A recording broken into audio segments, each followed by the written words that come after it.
The Minoans, history's real-life elves. Close your eyes and imagine a place where beauty isn't luxury, but necessity, where art covers every wall, where nature and architecture blend seamlessly into harmonious whole. Picture elegant figures moving through columned halls, their clothing flowing gracefully, their movements almost dance-like. The air smells of lilies and salt water. Dolphins swim painted across palace walls in vibrant blues and reds, frozen mid-leap in eternal joy. There are no fortress walls here, no towers built for war, no frescoes glorifying conquest. Instead, every surface celebrates life, flowers blooming, young people leaping over bulls in displays of athletic grace, processions of priestesses carrying offerings to unseen gods.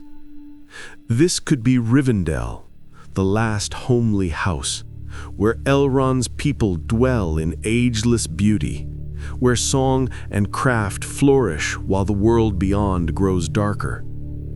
But it's not Middle-earth I'm describing. It's Knossos, the palace complex on the island of Crete, where 3,600 years ago, a people called the Minoans built something that shouldn't have been possible, a civilization that chose beauty over brutality, art over armies, grace over conquest.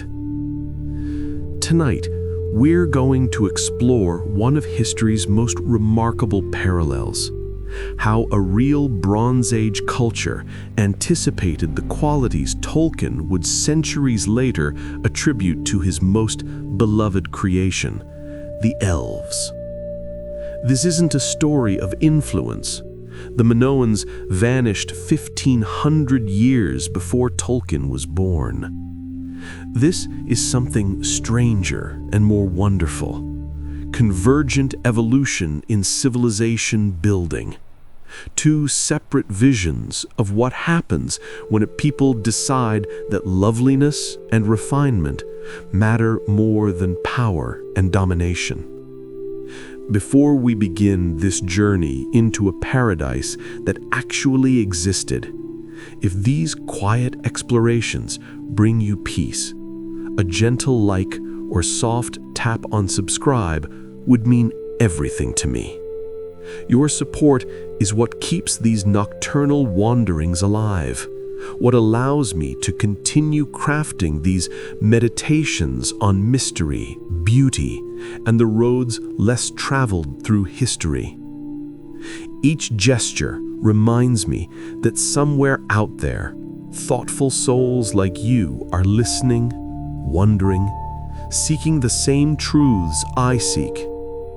Now, let us walk together through palace corridors that still echo with ancient footsteps, past frescoes that have survived millennia, into a world that chose a different path, a world that felt remarkably, impossibly elvish.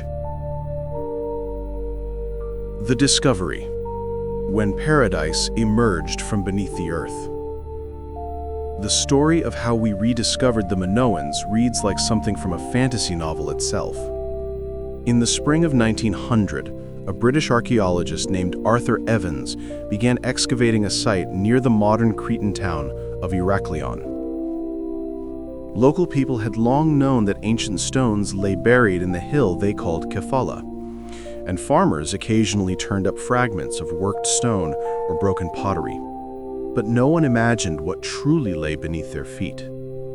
Evans, a scholar of ancient scripts who had become fascinated by mysterious seal stones worn as amulets by Cretan peasants, believed these enigmatic symbols pointed to a lost civilization older than classical Greece.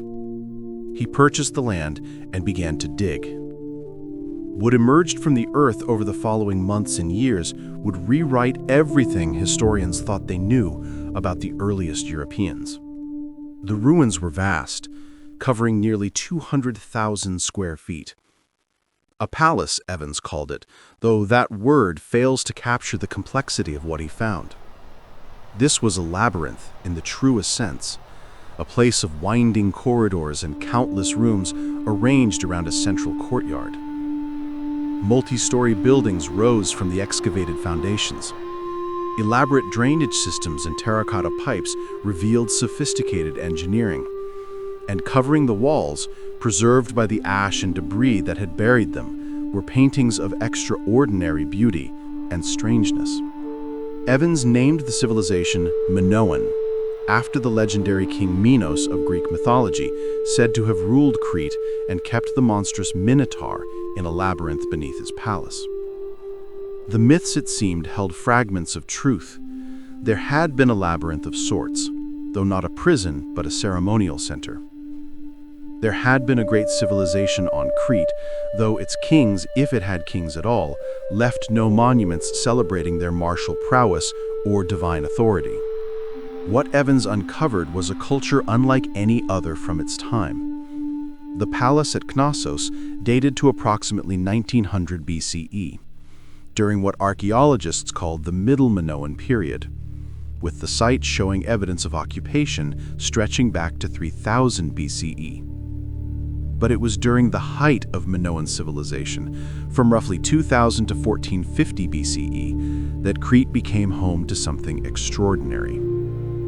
The Minoans, as Evans discovered through seasons of painstaking excavation, had built multiple palace complexes across Crete.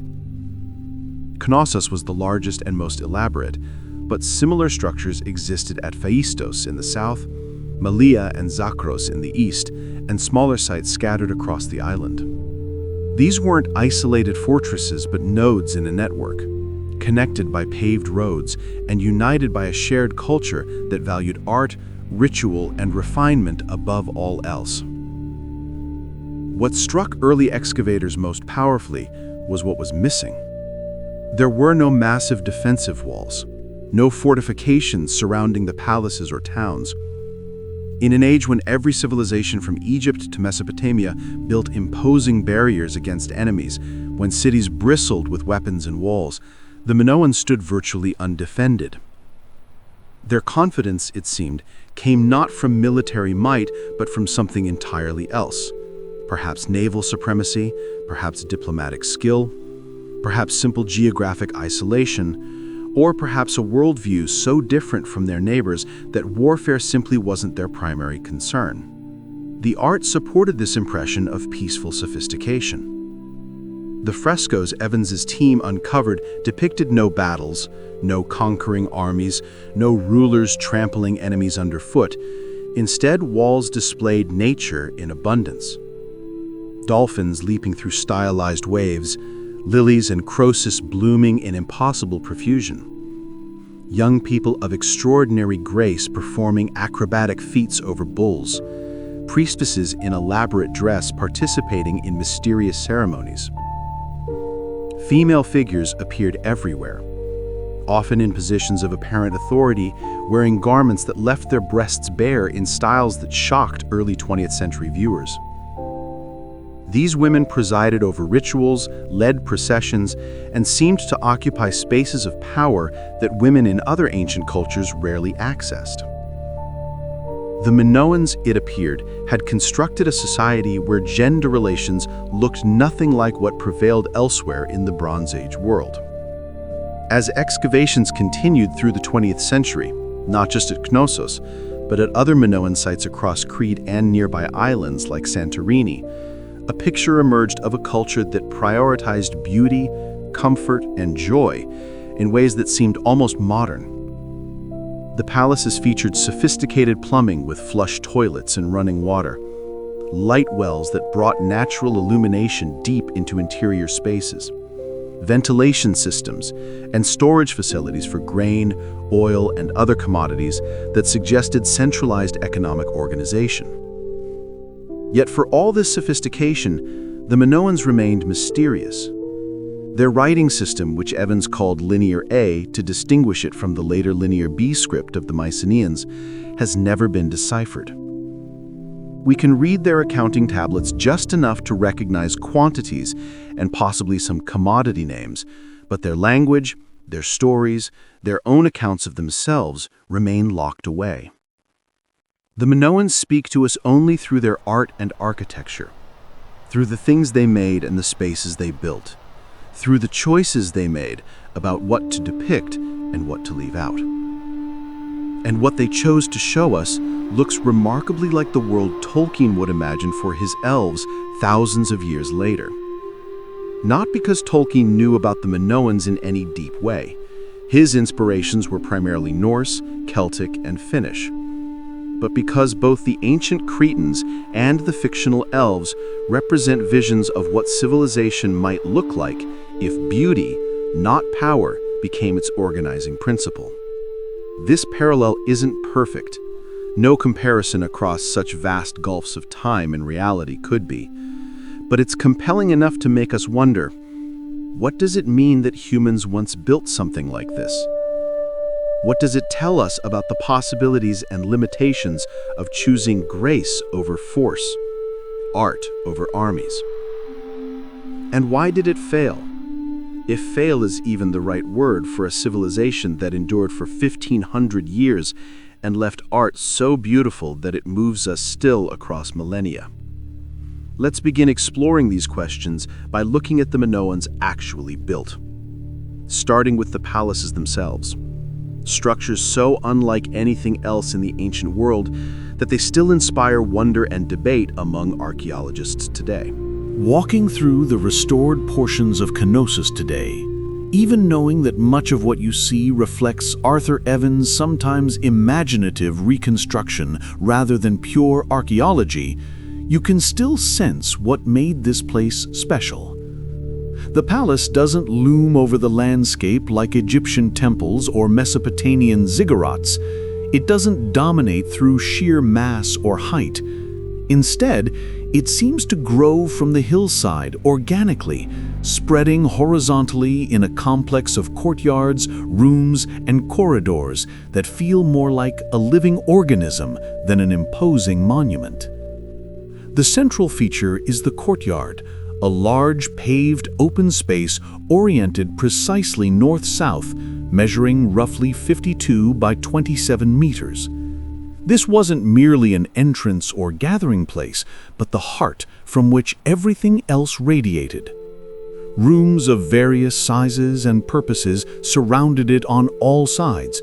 Ceremonial chambers, storage magazines filled with enormous pitheoid jars for oil and grain, workshops for artisans, residential quarters, and spaces whose exact purpose remains mysterious.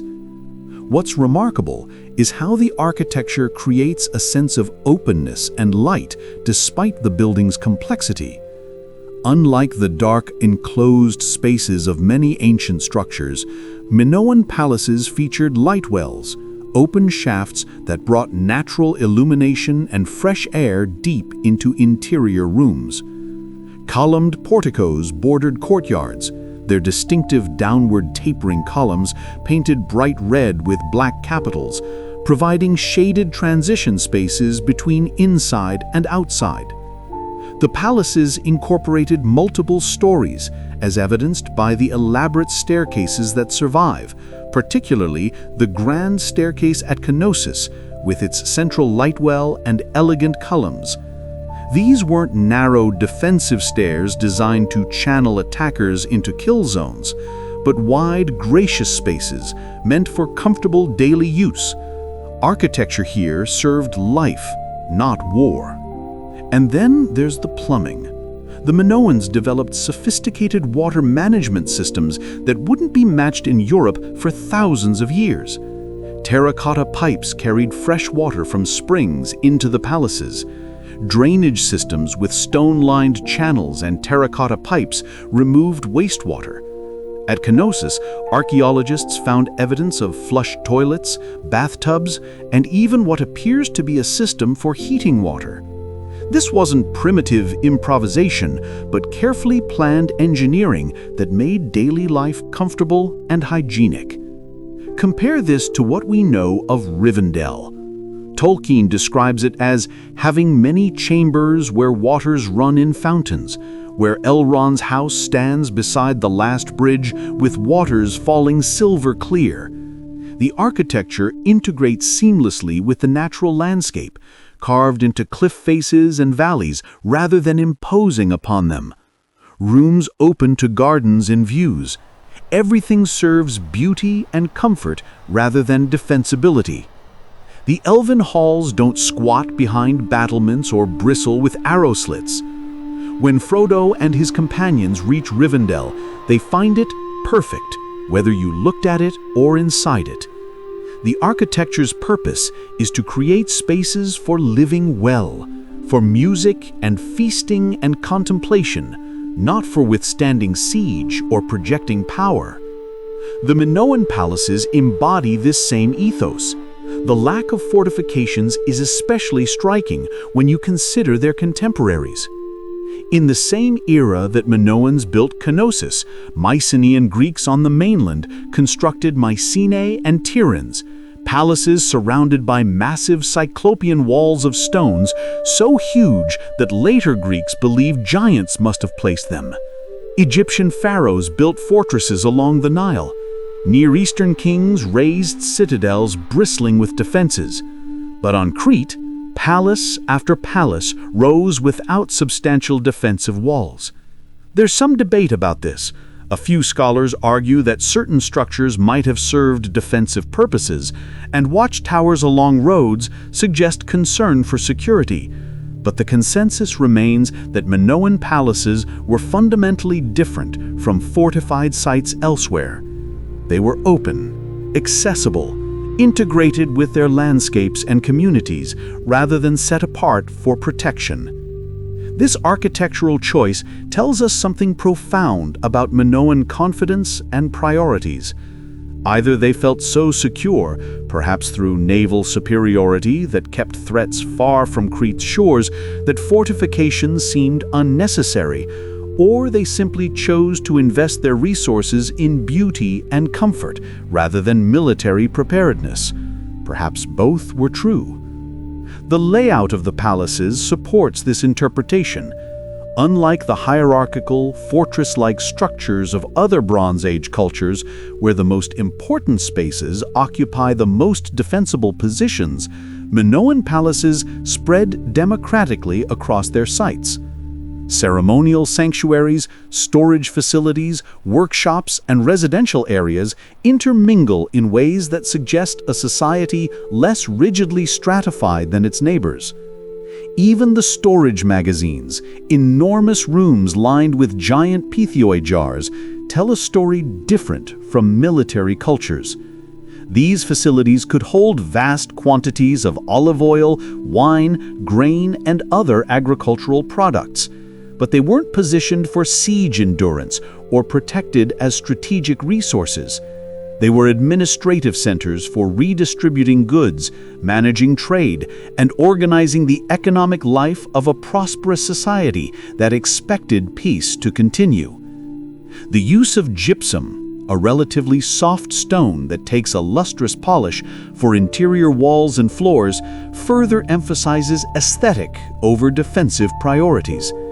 Gypsum looks beautiful, glowing soft white and cream in lamplight, but it's utterly unsuitable for fortifications.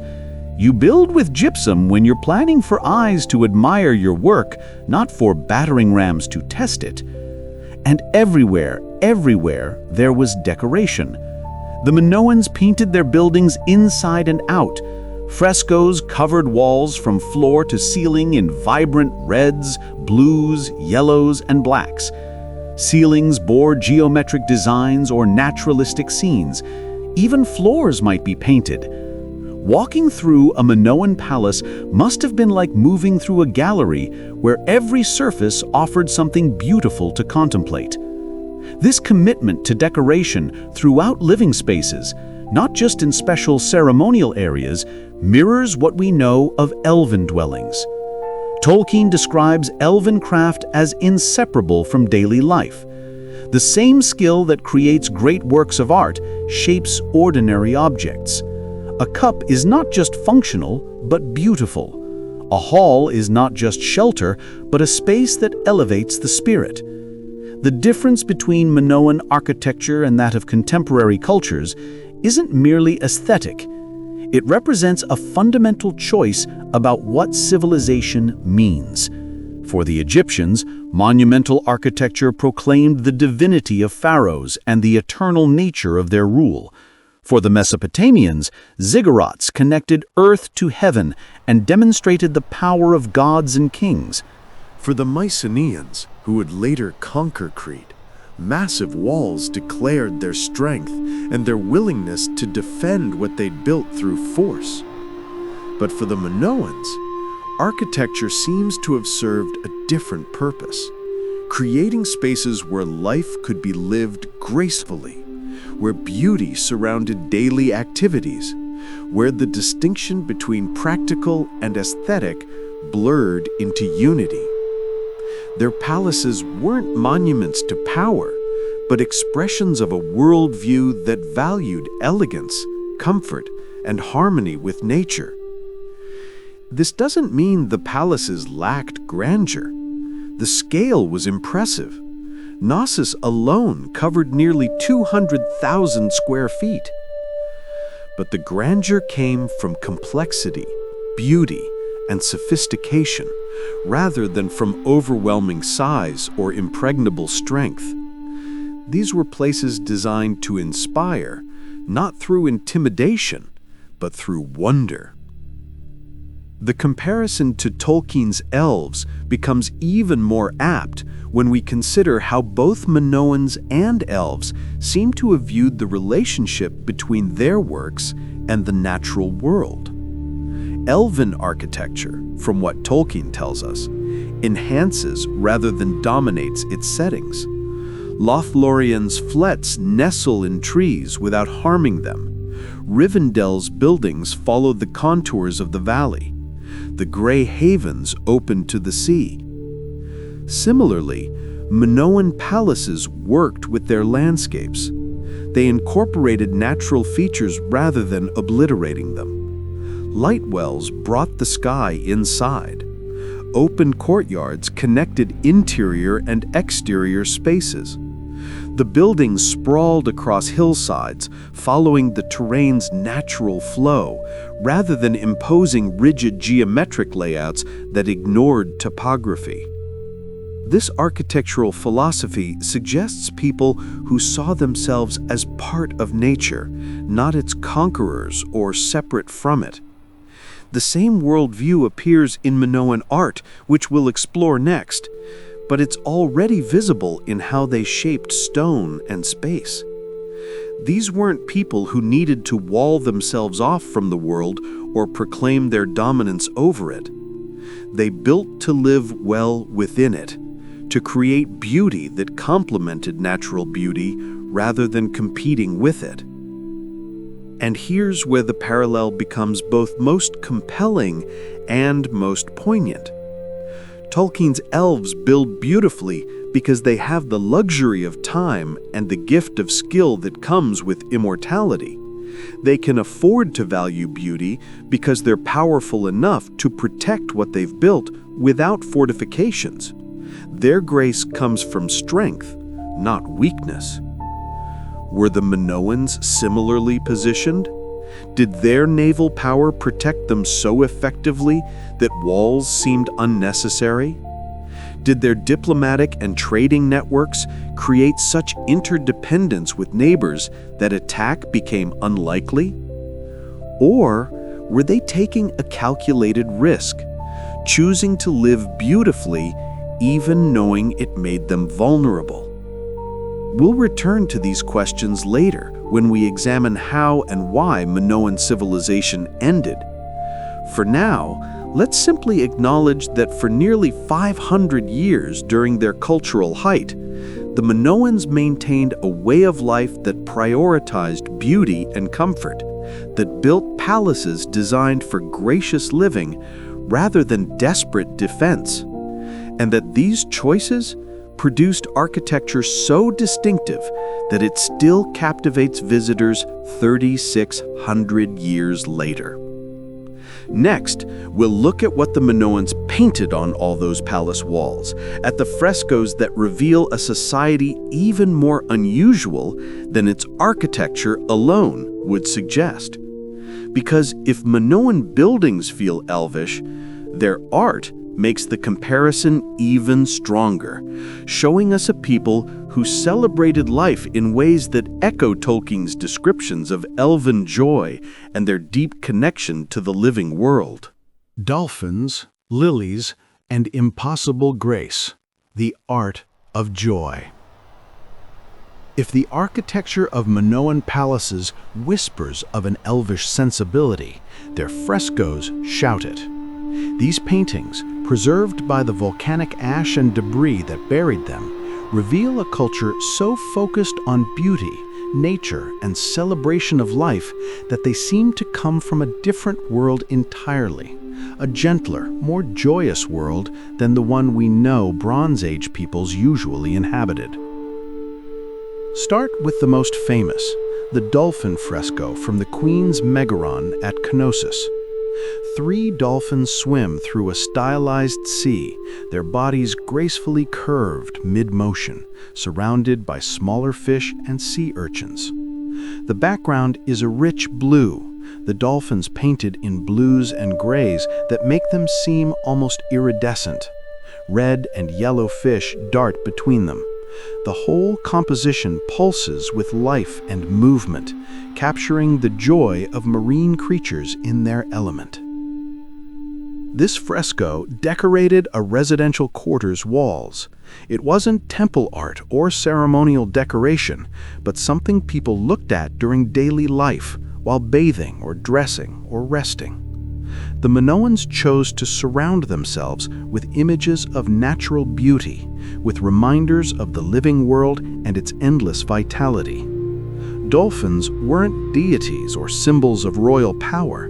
They were simply beautiful, worth celebrating for their own sake.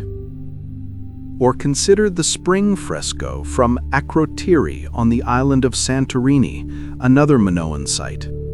Here, red lilies bloom against volcanic rock, their stems bending gracefully in an implied breeze. Swallows swoop between the flowers, captured mid-flight with wings spread. The painting wraps around the room's walls, creating an immersive landscape that makes the interior space feel like it opens directly onto a hillside in bloom. This is believed to be one of the earliest pure landscape paintings anywhere in world art, a scene depicting nature alone, without human figures, gods, or narrative content. The Minoans found a hillside full of flowers worth painting simply because it was beautiful, because bringing that beauty inside enriched life, because surrounding yourself with reminders of spring's renewal mattered. The same impulse appears across Minoan art. The famous saffron gatherer fresco, whether it depicts a boy or a monkey gathering crocuses, the reconstruction is debated, celebrates agricultural activity transformed into something graceful and significant. The Toreador fresco shows young people leaping over a bull's back in what must have been a dangerous ritual sport, but the emphasis is on athletic grace, on bodies in perfect motion, not on violence or domination. Even when Minoans depicted potentially violent subjects, they rendered them with a lightness and emphasis on beauty that transforms the scene. Bull leaping could have been shown as brutal contest between human and animal, as domination or sacrifice. Instead, the frescoes presented as a dance, as cooperative performance where human and bull both move with impossible elegance, where the danger somehow becomes graceful. The technical sophistication of these paintings deserves attention. The Minoans used true fresco technique, applying water-based pigments to fresh, wet plaster so the colors bonded chemically as the plaster dried. This required working quickly before the plaster set, which means Minoan painters developed extraordinary skill, creating flowing, naturalistic figures without the ability to correct mistakes or work slowly. The colors themselves were derived from natural materials: white from lime, black from charcoal or manganese, reds and yellows from iron oxides, blues from copper silicates or imported Egyptian frit. The palette was limited compared to modern paints, yet Minoan artists achieved remarkable vibrancy and variety through skillful mixing and application. But it's not just technical skill that makes these frescoes special. It's the choice of subjects and how they're rendered. Unlike Egyptian art with its rigid conventions and static poses, or Mesopotamian art with its emphasis on royal power and military triumph, Minoan frescoes display a fluid, dynamic style that seems to capture moments rather than eternal truths. Figures are shown in profile with the frontal eye convention borrowed from Egypt, but whereas Egyptian art emphasizes hieratic formality, Minoan figures move. Waists are impossibly narrow, shoulders broad, movements athletic and graceful. Female figures are painted with lighter skin tones, male figures darker, following a Mediterranean convention, but both sexes display similar athletic builds and engage in similar activities. The famous Ladies in Blue fresco from Knossos shows a group of elegant women in elaborate dress, their hair intricately styled, their clothing detailed with patterns and jewelry. They appear to be conversing, perhaps gossiping or sharing secrets. It's a scene of daily life elevated to art, finding beauty in ordinary social interaction, in the pleasure of company and conversation.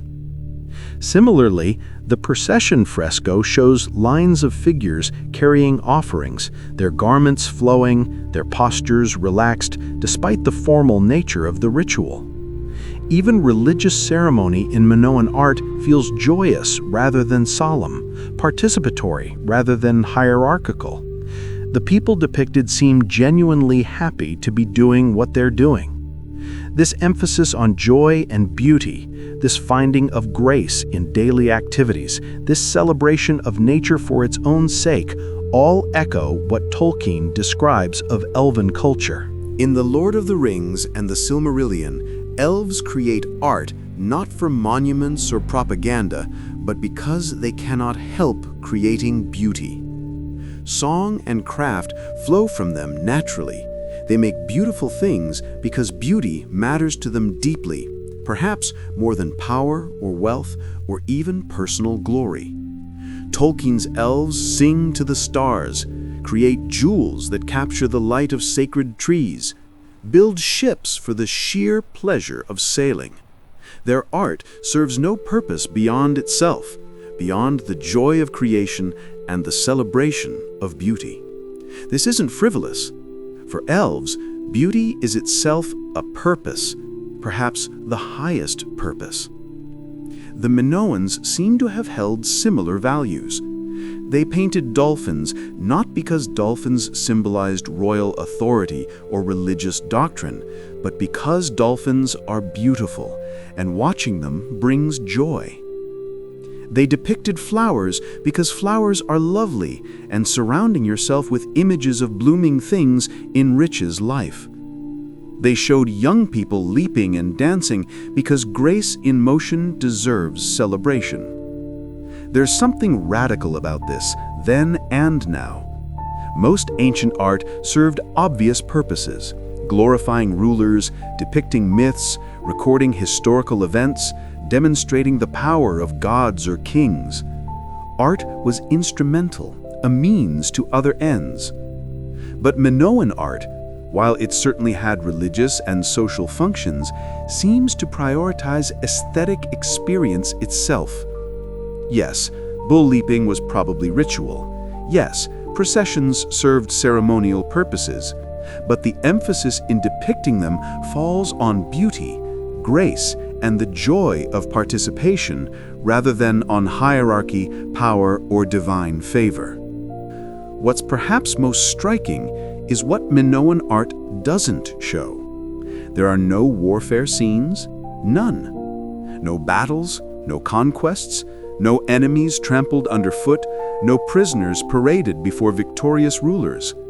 In an age when Egyptian temple walls displayed pharaohs smiting enemies, when Assyrian palaces would later show brutal siege scenes, when warfare dominated the iconography of most Bronze Age cultures, the Minoans produced 1,500 years of art without a single confirmed warfare scene.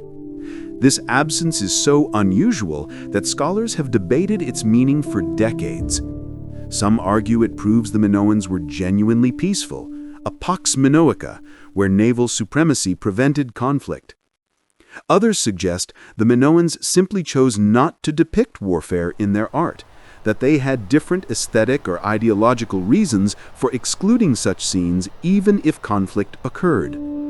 Dr. Metaxia Tsipopoulou, a leading expert on Minoan Crete who has conducted extensive excavations, recently noted that common sense favors the view that Minoans simply decided not to depict war.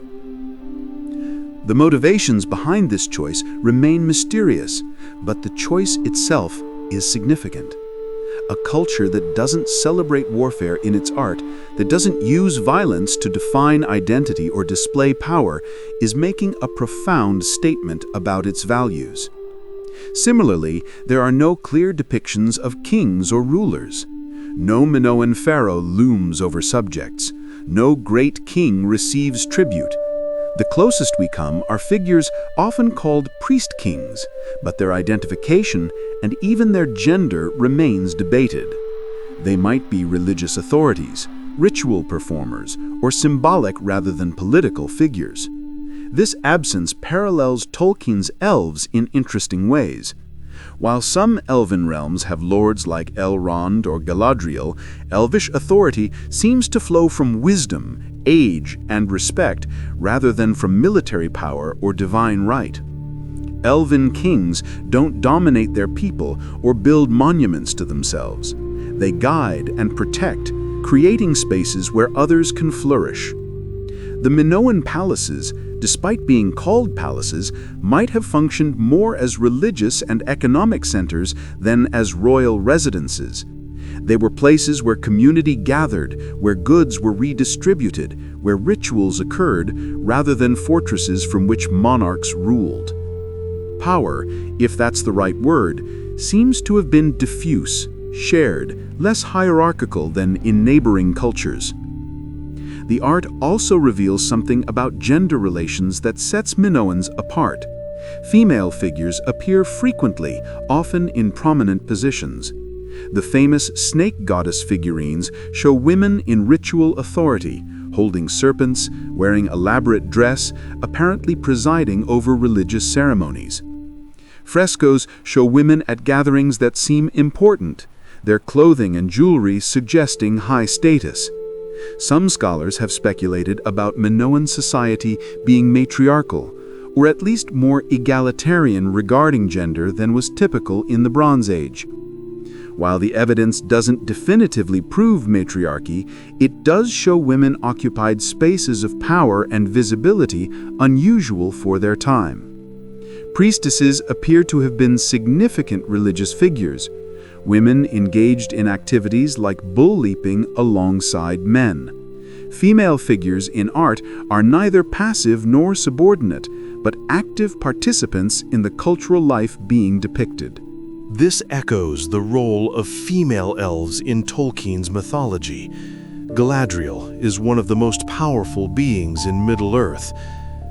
Luthien accomplishes what no male hero could. Elven society doesn't restrict women to domestic or decorative roles, but acknowledges their full agency and capability. The difference between elven and mortal human societies in Middle-earth is partly about how they understand gender and power.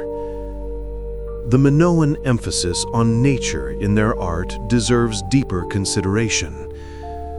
Modern analysis of the frescoes reveals that Minoan artists didn't just paint generic flowers or stylized animals, but specific, identifiable species: crocuses, lilies, irises, roses.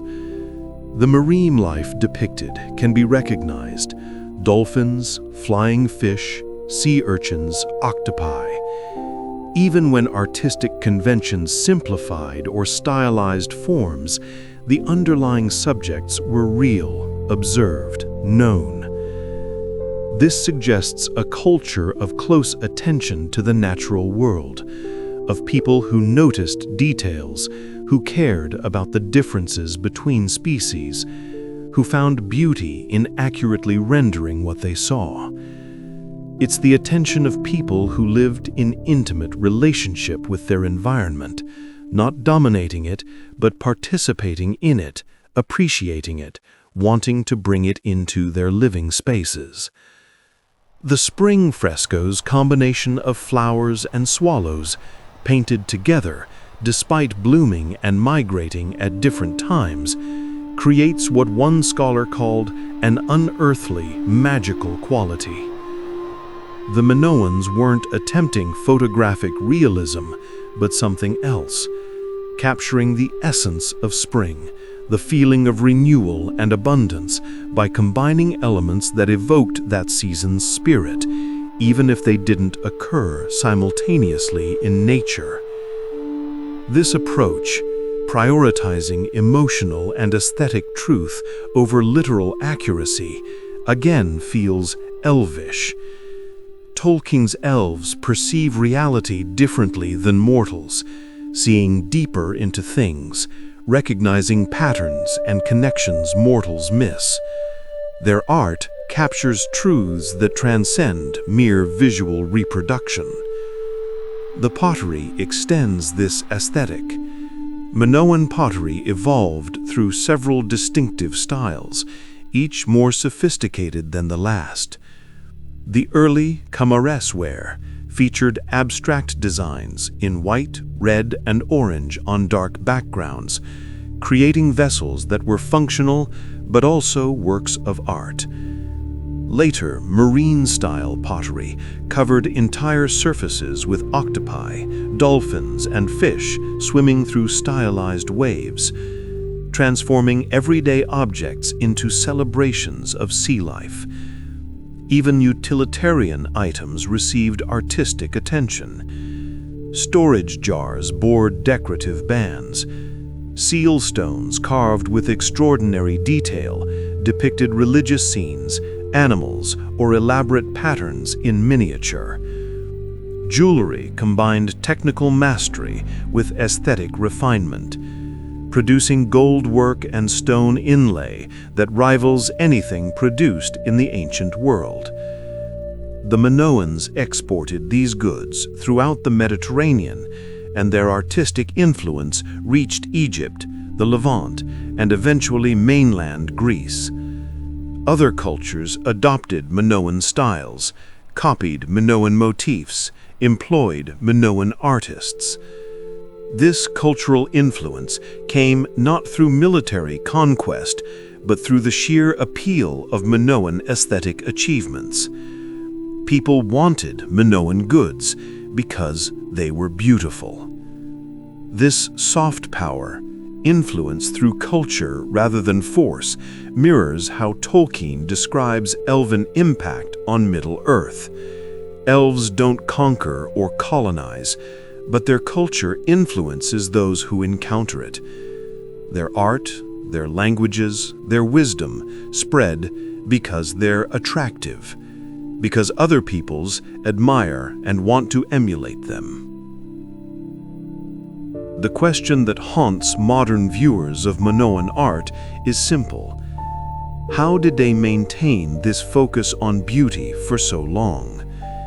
How did a culture sustain itself for 1,500 years while apparently prioritizing aesthetic refinement over military might? While painting flowers instead of battles, while making their palaces into art galleries rather than fortresses?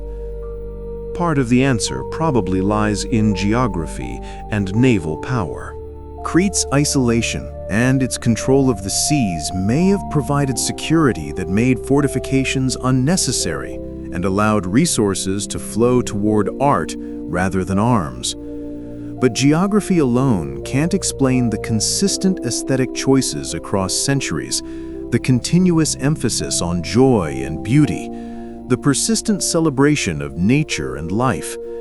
Something in Minoan values, in how they understood the purpose of civilization, must have supported these choices.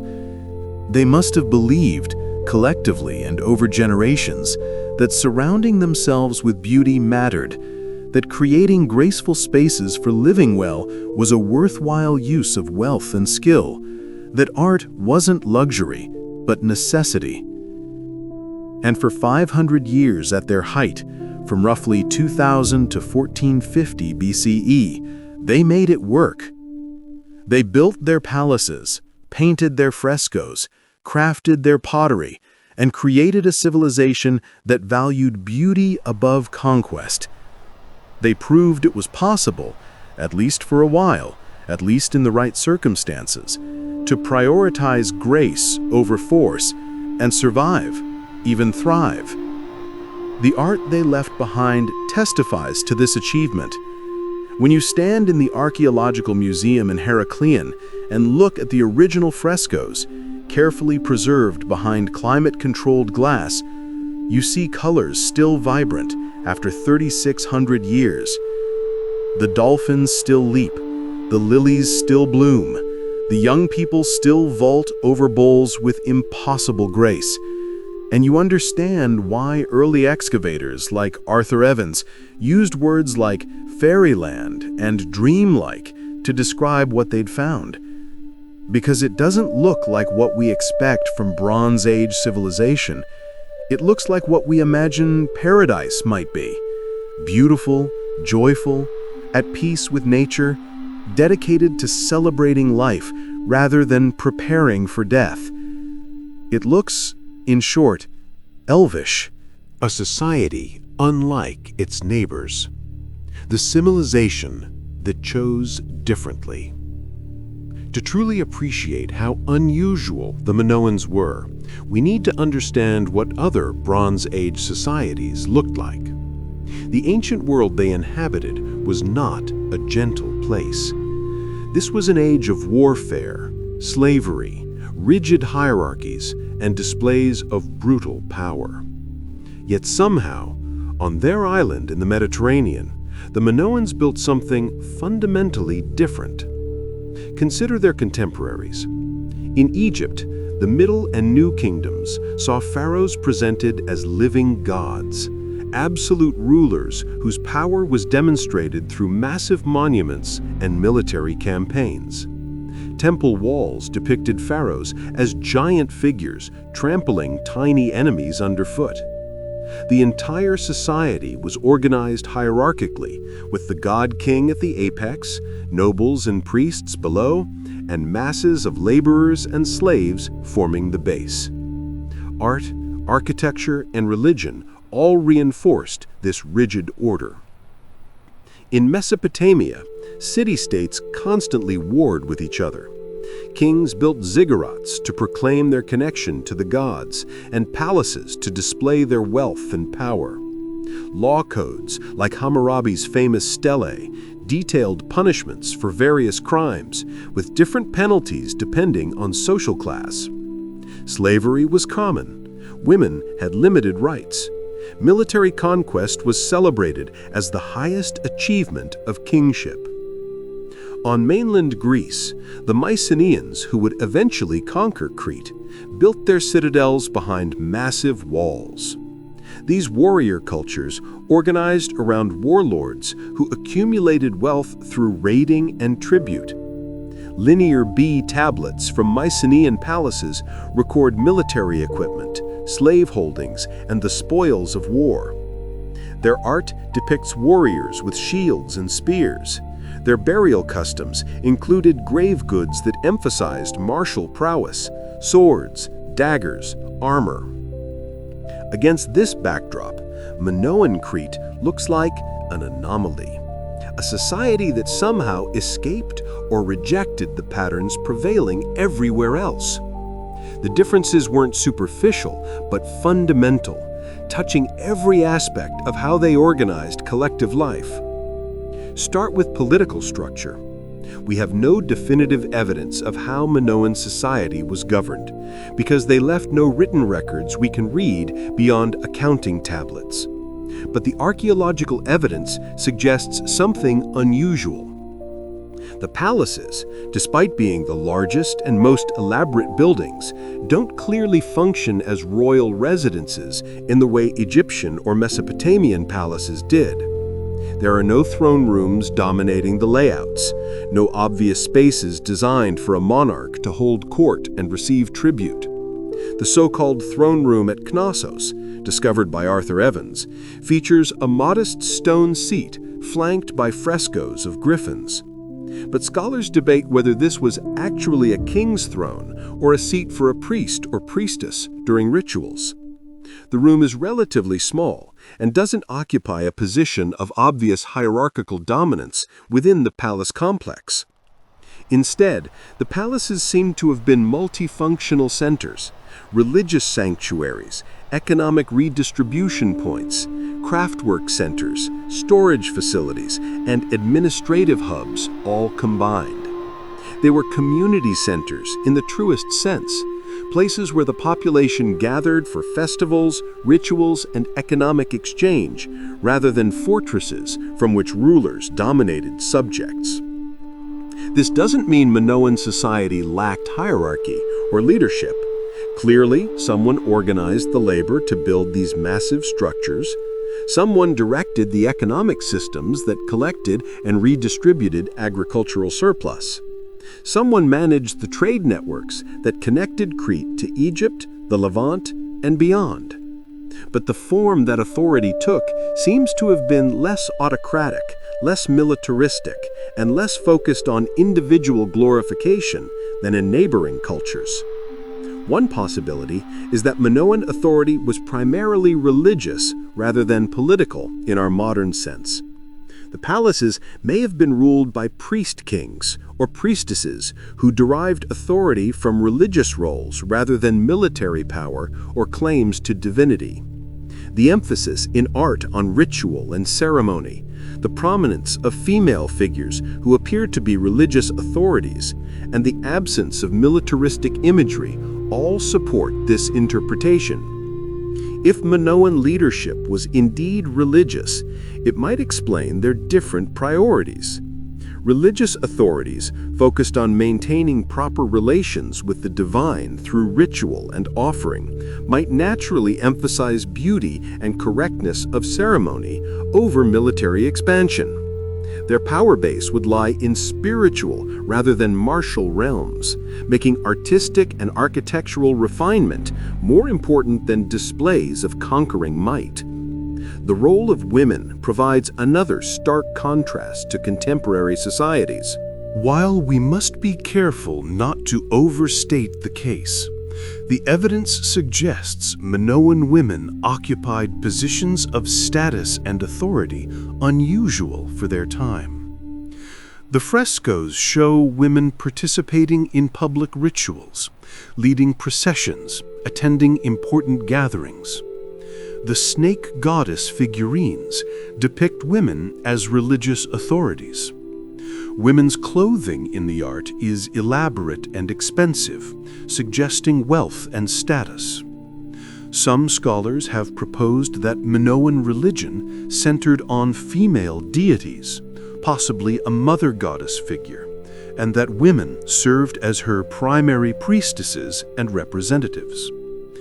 While matriarchy is probably too strong a term to describing Minoan society, there's clear evidence of gender relations more balanced than in Egypt, Mesopotamia, or Mycenaean Greece, where women were generally excluded from public life and religious authority was predominantly male.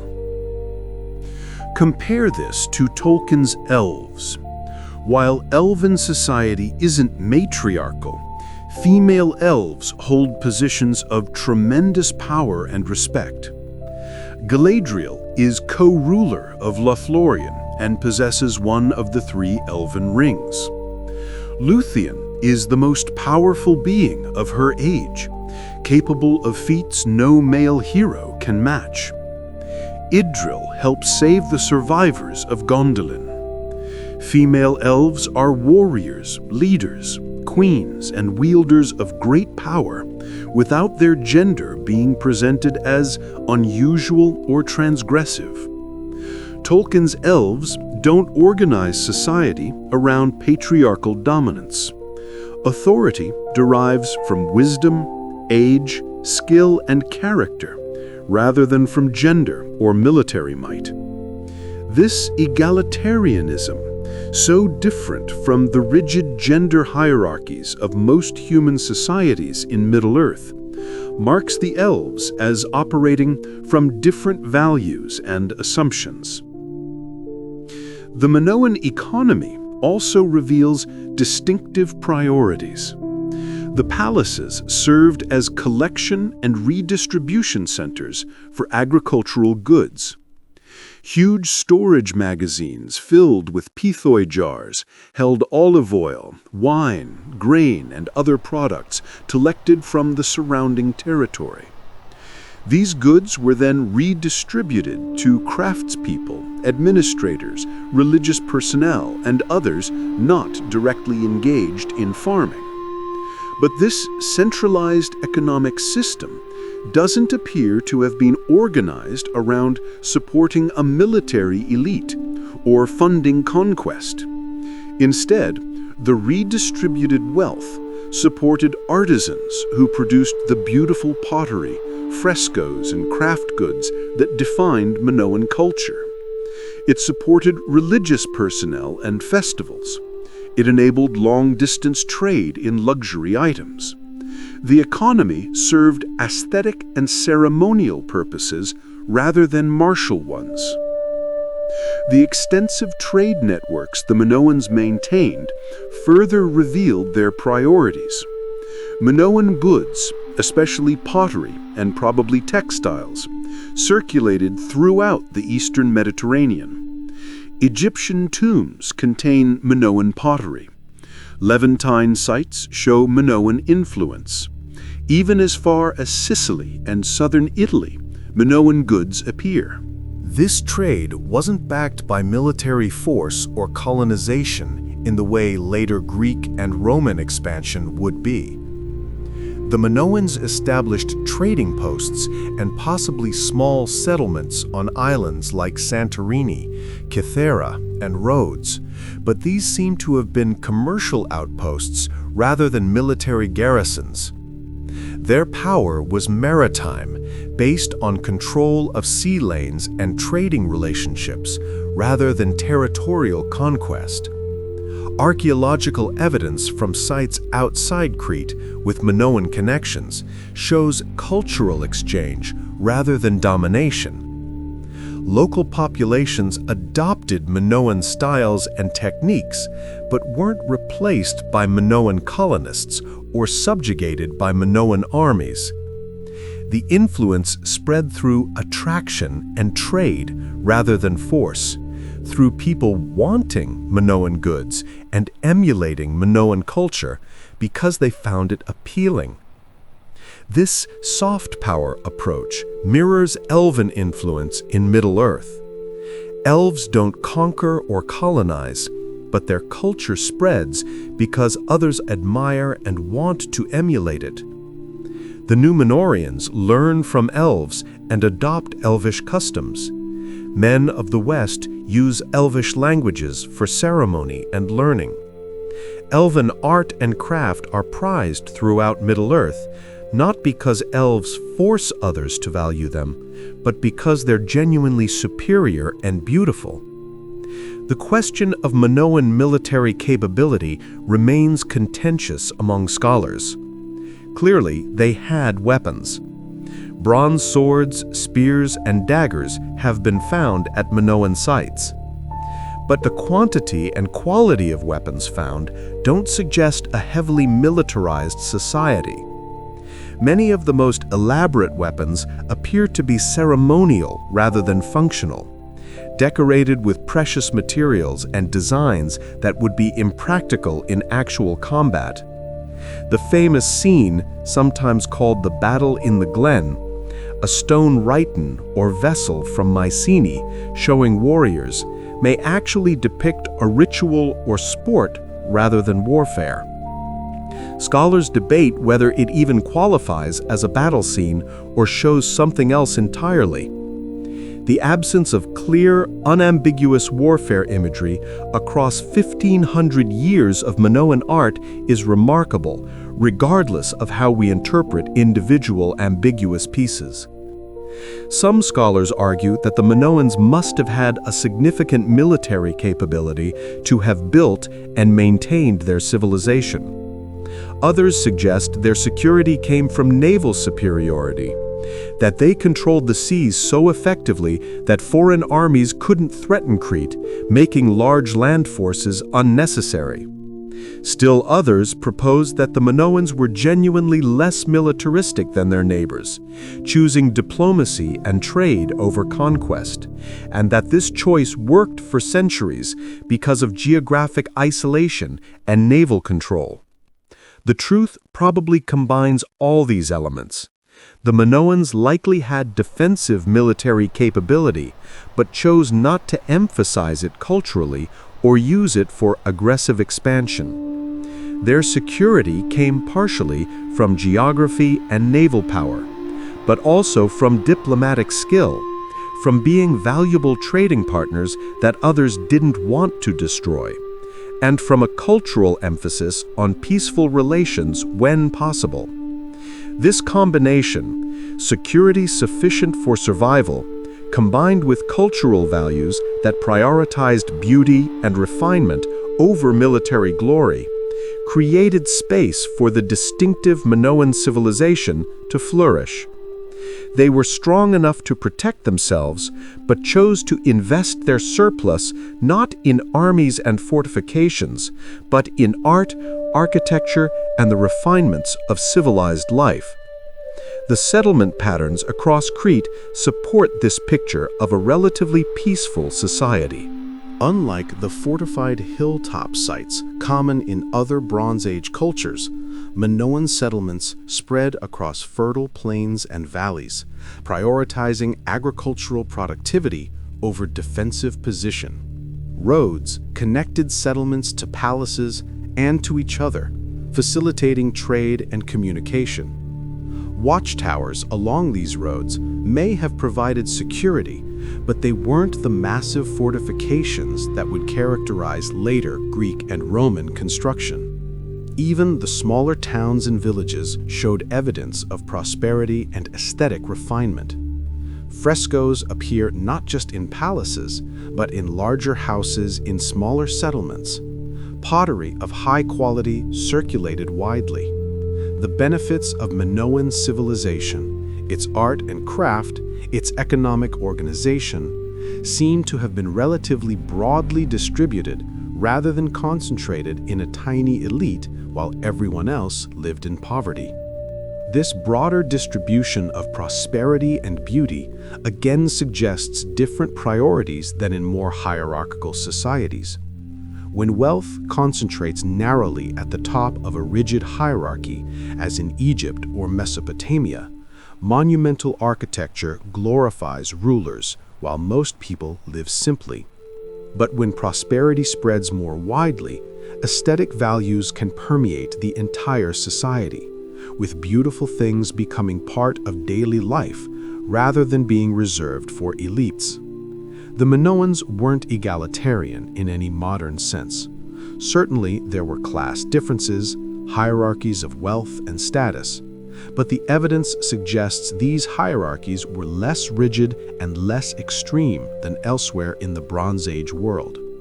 A prosperous middle class of craftspeople, traders, and administrators seems to have existed alongside whatever ruling elite directed palace operations.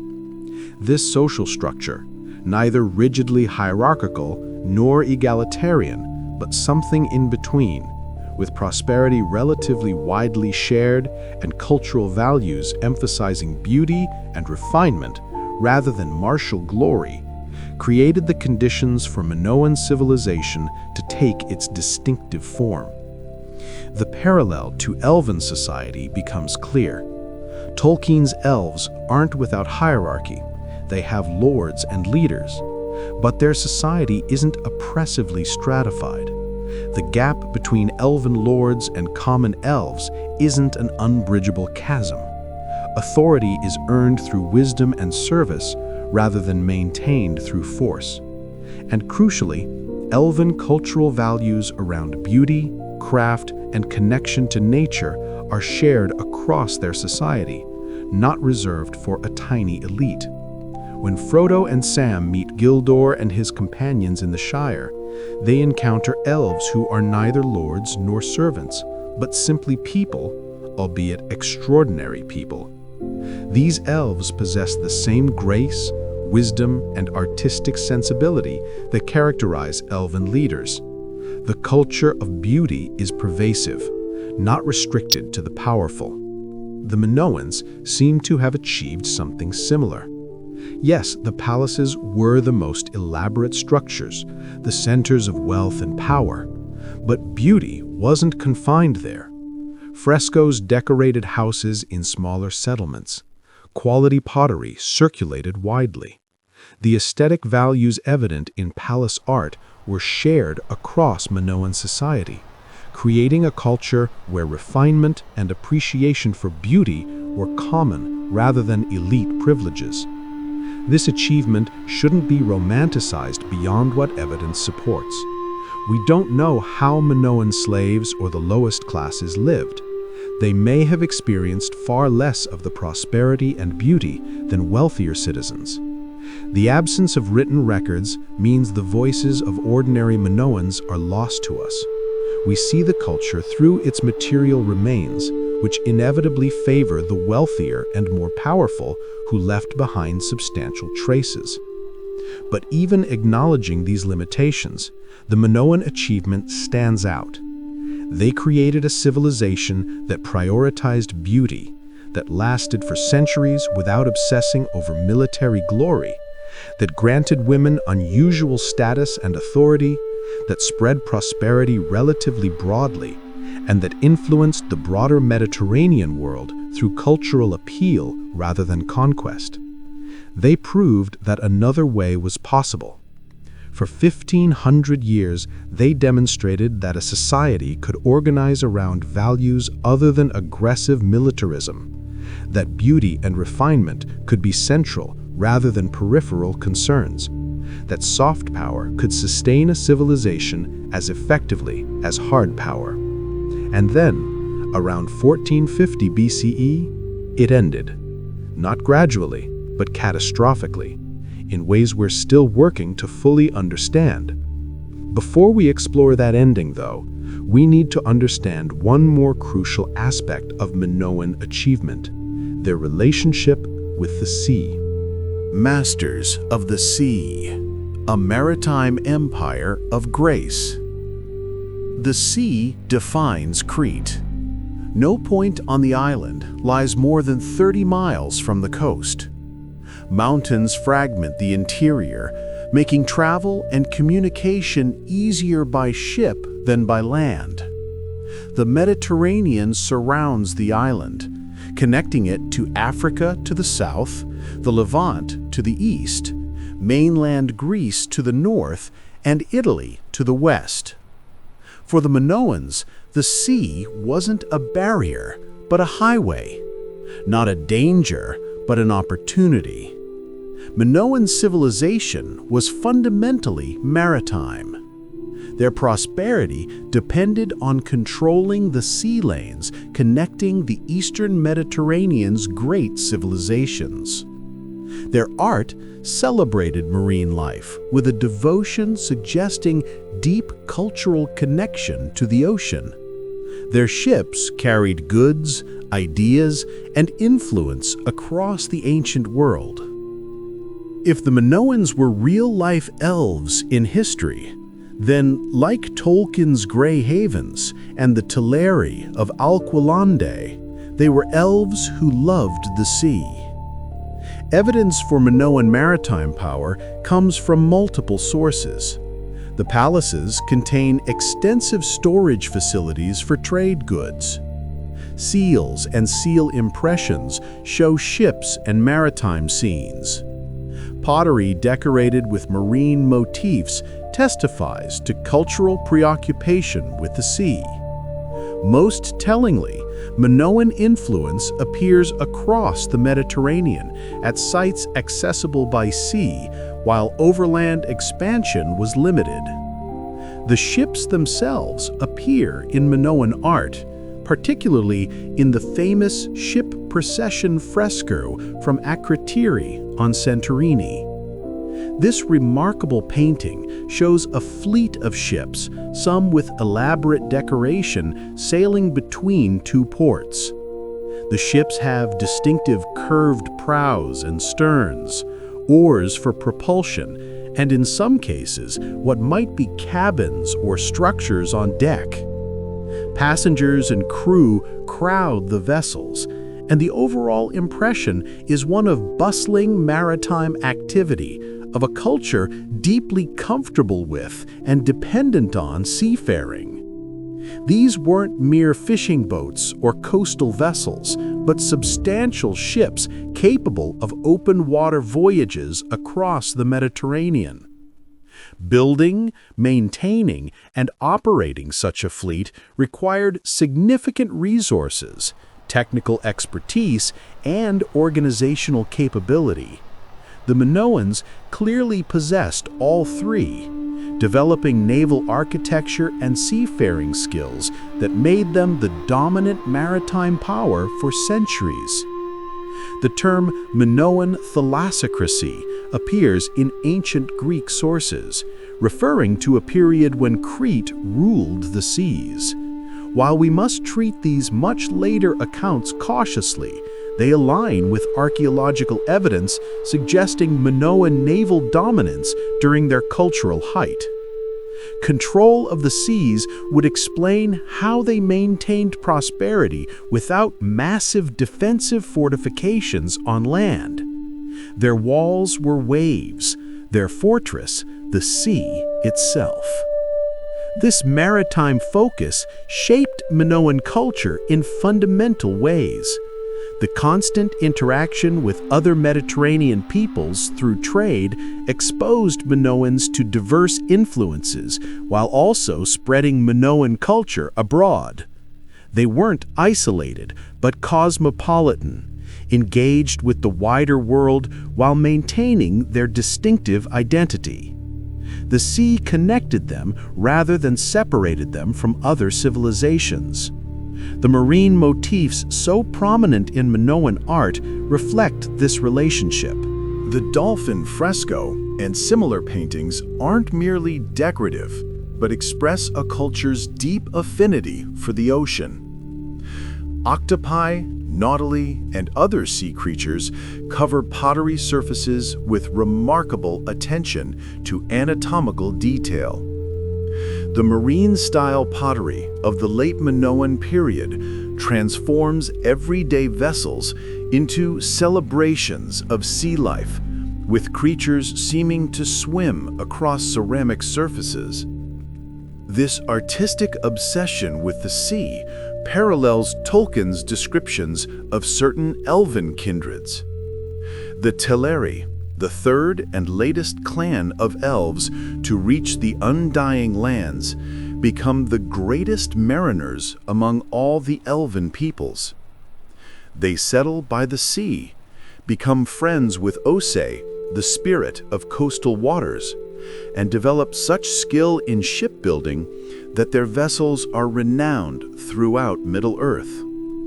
Their city, Alqualande, means haven of the swans, and their harbor holds the white ships that become central to tragic events in the Silmarillion. Tolkien writes that the Teleri loved the sea with a great love, that they became enamored of the beauty of ships and the art of their building.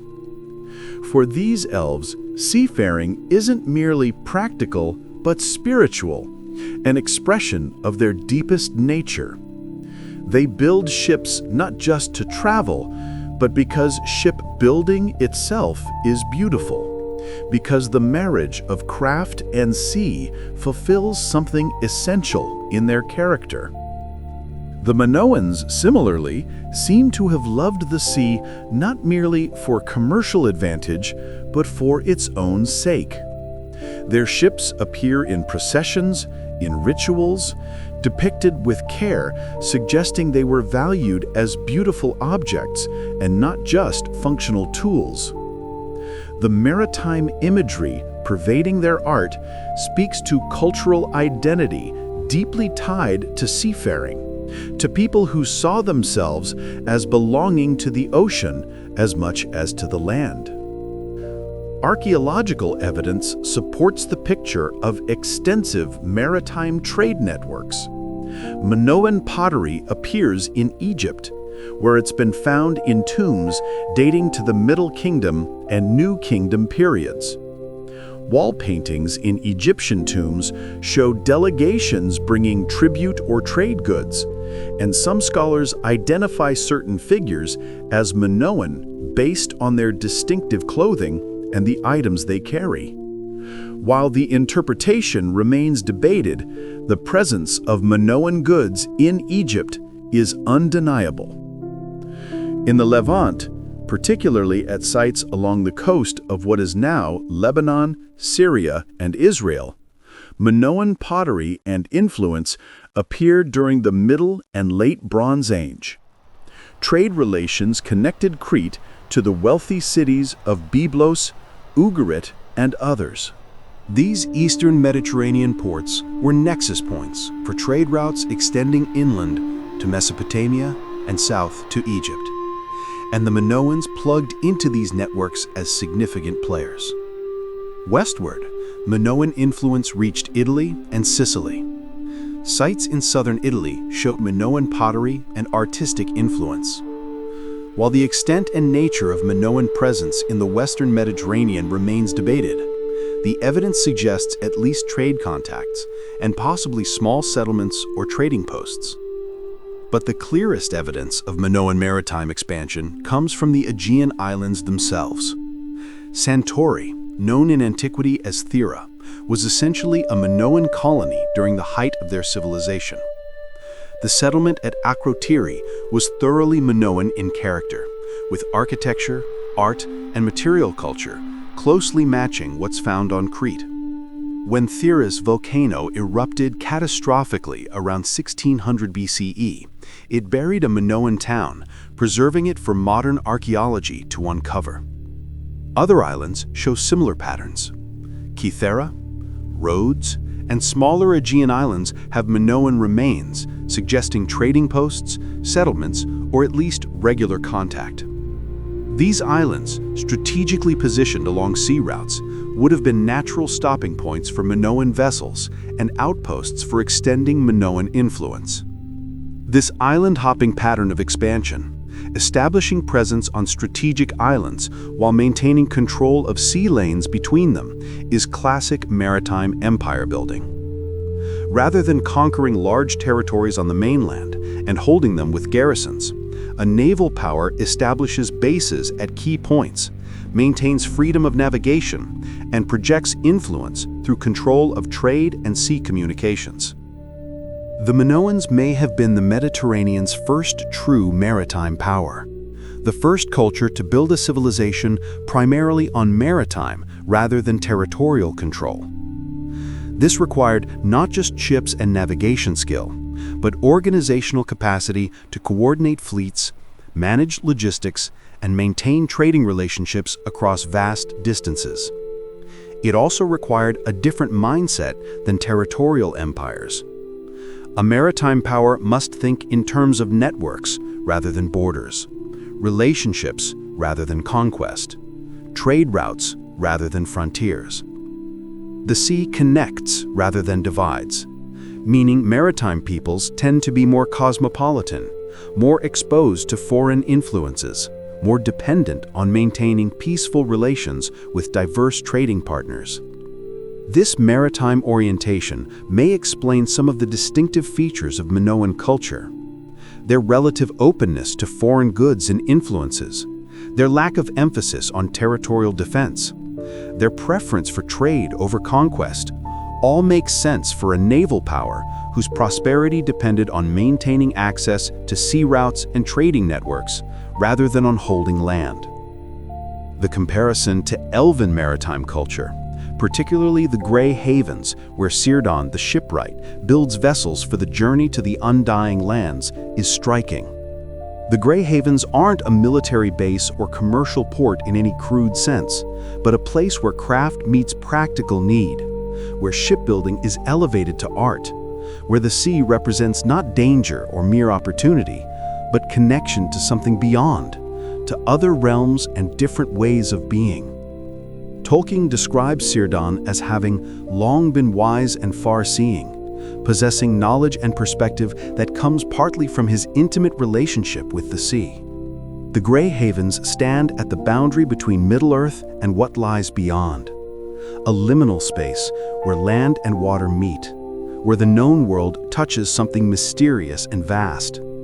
Minoan ports may have occupied similar psychological and cultural space, boundary zones where Crete met the wider Mediterranean world, where the familiar met the foreign, where Minoan identity was maintained while engaging with diverse others. The ports would have been cosmopolitan spaces, filled with foreign traders, exotic goods, multiple languages, diverse customs, all the richness and complexity that maritime trade brings. But the Minoan relationship with the sea had a darker aspect too, or at least a more complex one than romantic imagery suggests. The sea that connected them to the wider world also brought dangers. Pirates, storms, and the simple hazards of Bronze Age navigation meant maritime trade was risky. Ships were lost, crews died. The wealth that flowed through Minoan ports was earned through genuine peril. More significantly, Minoan naval power, like all power, had to be maintained through force or the threat of force. Controlling sea lanes means preventing rivals from challenging that control. Fighting off pirates requires military capability. Even if the Minoans preferred trade to conquest, preferred beauty to warfare, they must have been capable of naval combat when necessary. You don't become the Mediterranean's dominant maritime power through purely peaceful means. This tension between the cultural values evident in their art and architecture and the practical realities of maintaining power, even naval power, in the Bronze Age world complicates the picture of Minoan society. They may have been less militaristic than their neighbors, may have genuinely valued beauty and refinement over conquest, but they weren't pacifists living in isolated peace. They were successful maritime power players in a competitive, often violent world. The same tension exists in Tolkien's Elves. They love beauty, value craft and art, prefer peace to war, but they're also formidable warriors when circumstances require it. The Teleri's initial refusal to fight doesn't mean they lack martial capability, as later events prove. Elven lords like Glorfindel, Fingolfin, and Gil-galad are mighty warriors despite their people's overall preference for peace. The difference between elves and men in Middle-earth isn't that elves are pacifists, but that they don't glorify warfare, don't make military conquest their primary goal, don't organize their societies primarily around military power. They fight when they must, defend what they cherish, but return to art, craft, and contemplation when threat passes. The Minoans, based on available evidence, seem to have been similar. capable of violence when necessary, but not making violence their cultural focus, not celebrating it in their art, not organizing their civilization primarily around martial values. They chose to emphasize other things: beauty, grace, harmony with nature, cultural refinement. And for centuries, that choice worked. Their ships sailed the Mediterranean carrying goods, spreading influence, maintaining the networks that sustained Minoan prosperity. The sea protected them better than walls could have. Distance and naval supremacy providing security that allowed their distinctive culture to flourish. They became wealthy through trade rather than tribute, influential through cultural appeal rather than military domination, secure through ships rather than fortifications. And when you understand how fundamental the sea was to Minoan civilization, how deeply maritime culture shaped their identity and possibilities, the parallel to Tolkien's sea-loving elves becomes even more compelling. Both cultures found in the ocean something beyond mere economic opportunity. They found beauty, identity, connection to something vast and mysterious. They loved the sea not just for what it could give them, but for itself, for the way it expanded their world and their sense of what was possible. The sea, in both cases, was the element that made their civilization possible, the medium through which they connected to others while maintaining their distinctive identity, the source of their security and their prosperity. And for the Minoans, as we'll see, the sea would also play a role in their civilization's catastrophic end. But before we reach that tragic conclusion, we need to understand one more crucial aspect of Minoan culture: their religion, their relationship with forces beyond the merely human. The bull, the goddess, and the sacred dance. Religion permeated Minoan life in ways we're still struggling to fully understand. Unlike Egypt or Mesopotamia, where monumental temples proclaimed the names and natures of gods, where written texts recorded myths and rituals, the Minoans left no clear mythology, no detailed accounts of their beliefs, no god lists or religious texts we can read. What remains are images and spaces, objects and architectures that suggest a religious worldview as distinctive as everything else about their culture. The evidence appears everywhere in their art. Ritual scenes dominate Minoan iconography. Processions of figures carrying offerings, young people leaping over bulls, priestesses or goddesses holding snakes or poppies, gatherings at mountain peak sanctuaries, ceremonies in caves and sacred groves. Religion wasn't separate from daily life, but woven throughout it, expressed in art that covered every surface, celebrated in rituals that seem to have been central to Minoan identity.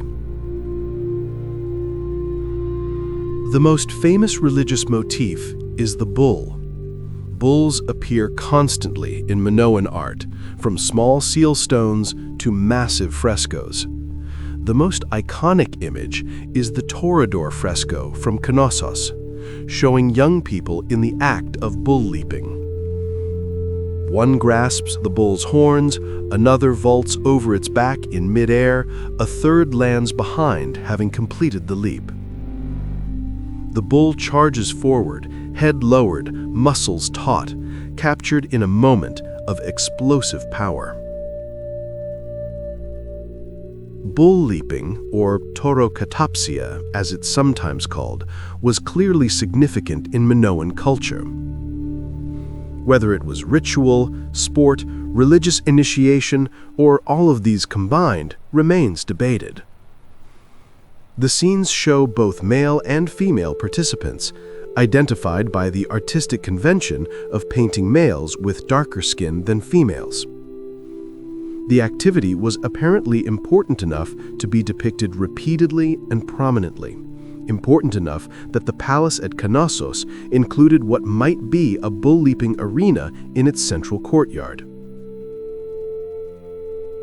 The bull itself, powerful and dangerous, clearly held religious significance.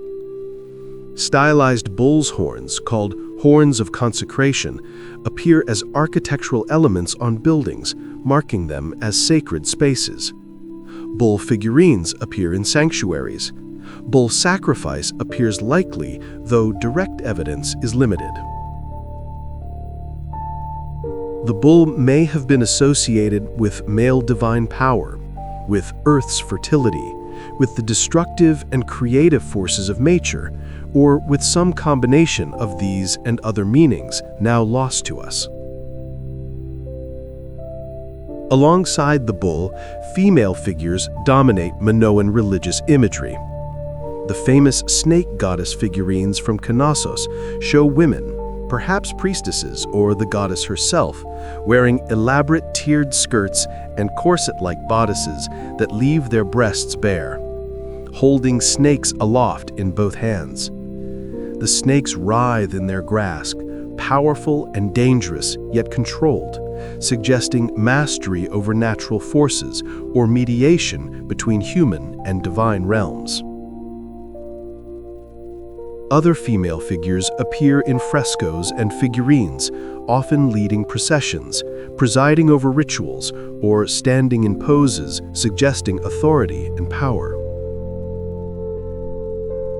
Some scholars interpret these as depicting a mother goddess, a divine female figure associated with fertility, nature, and earthly power.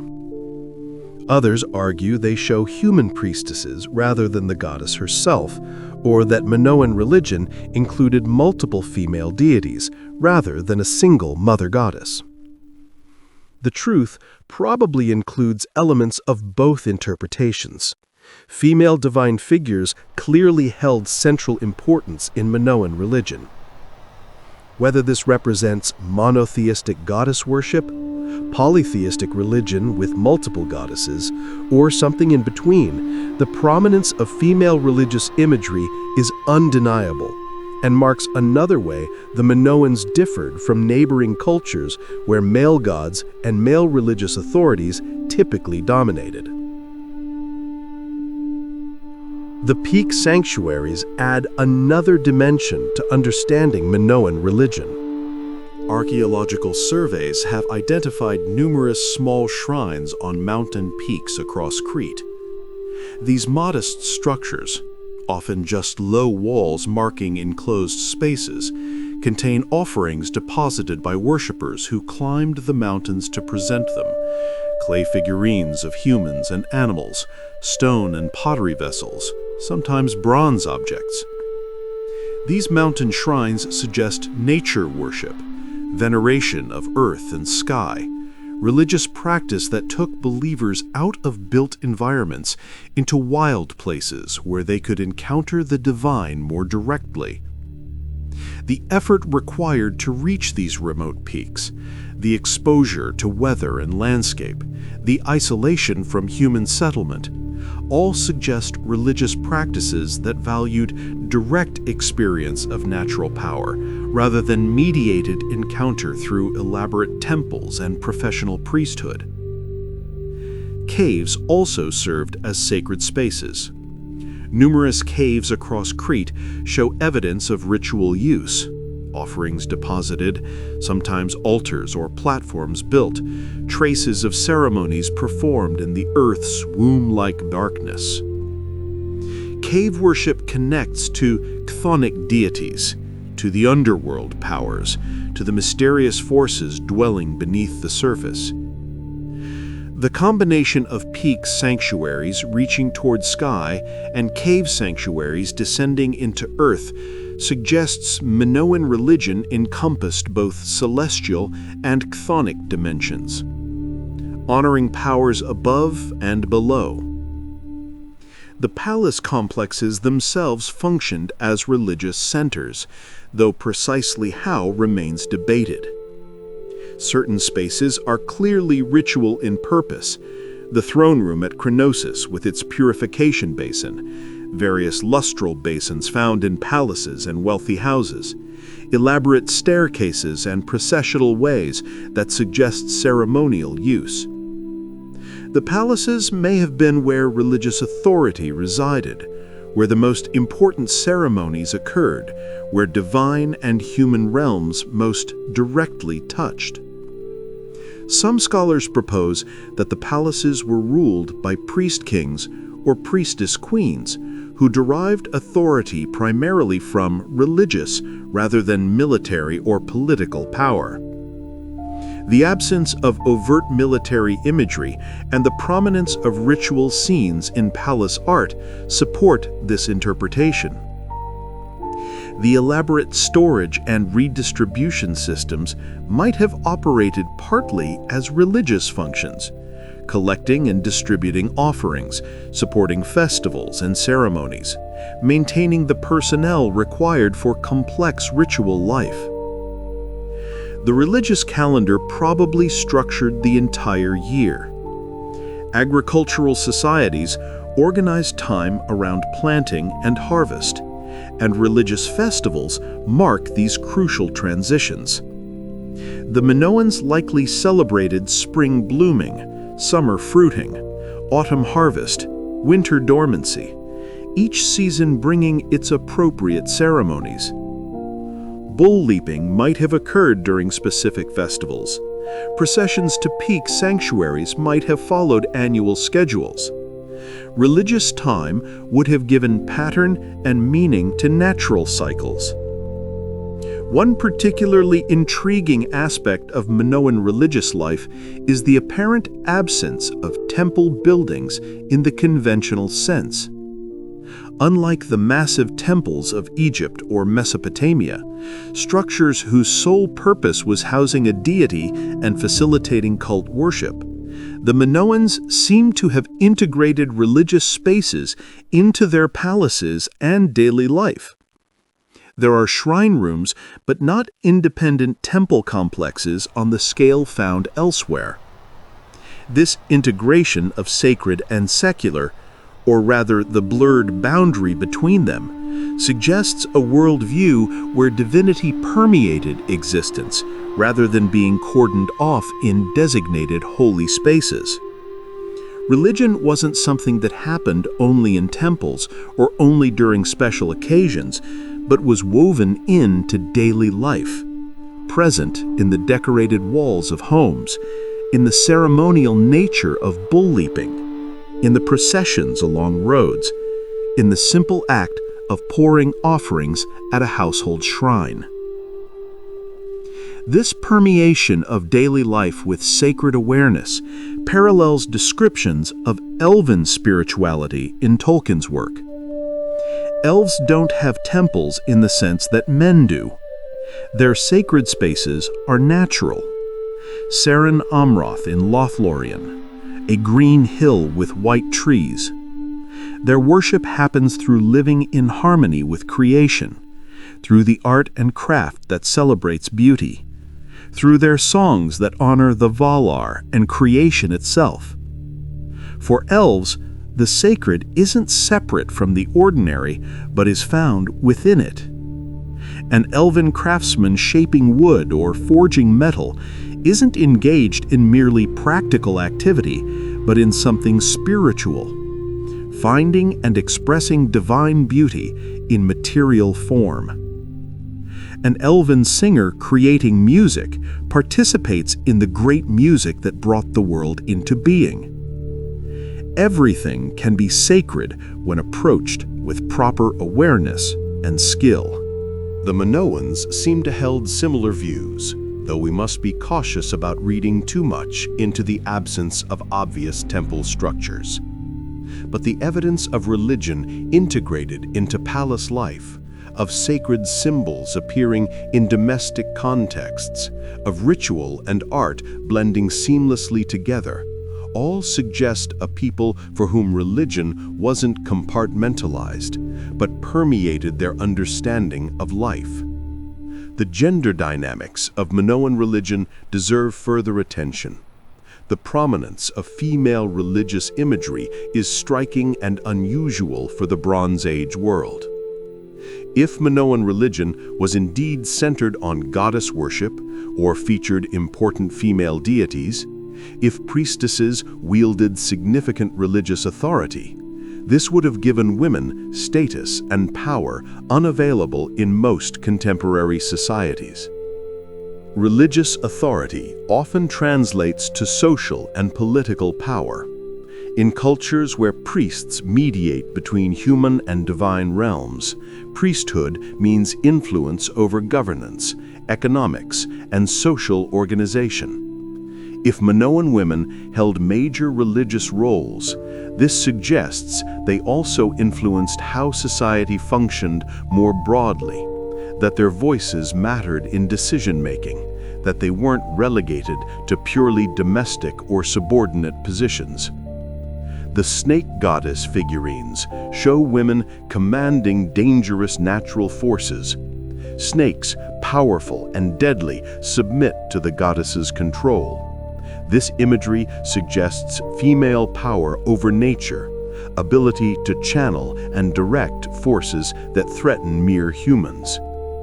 Whether the figurines depict a goddess or priestesses, the symbolism is clear.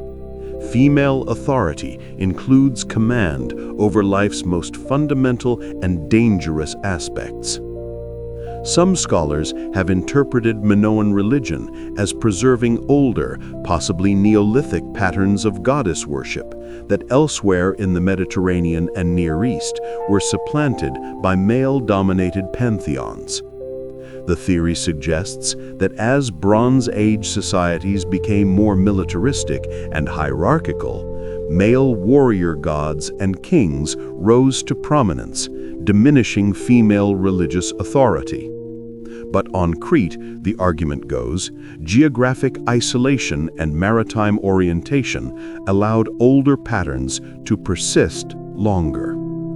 This interpretation remains speculative.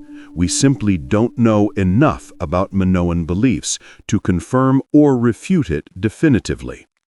But the contrast with contemporary religions is clear. Egyptian religion featured goddesses like Isis and Hathor, but the pharaoh, always male in theological conception, even when occasionally female in historical reality, was the primary mediator between gods and humans.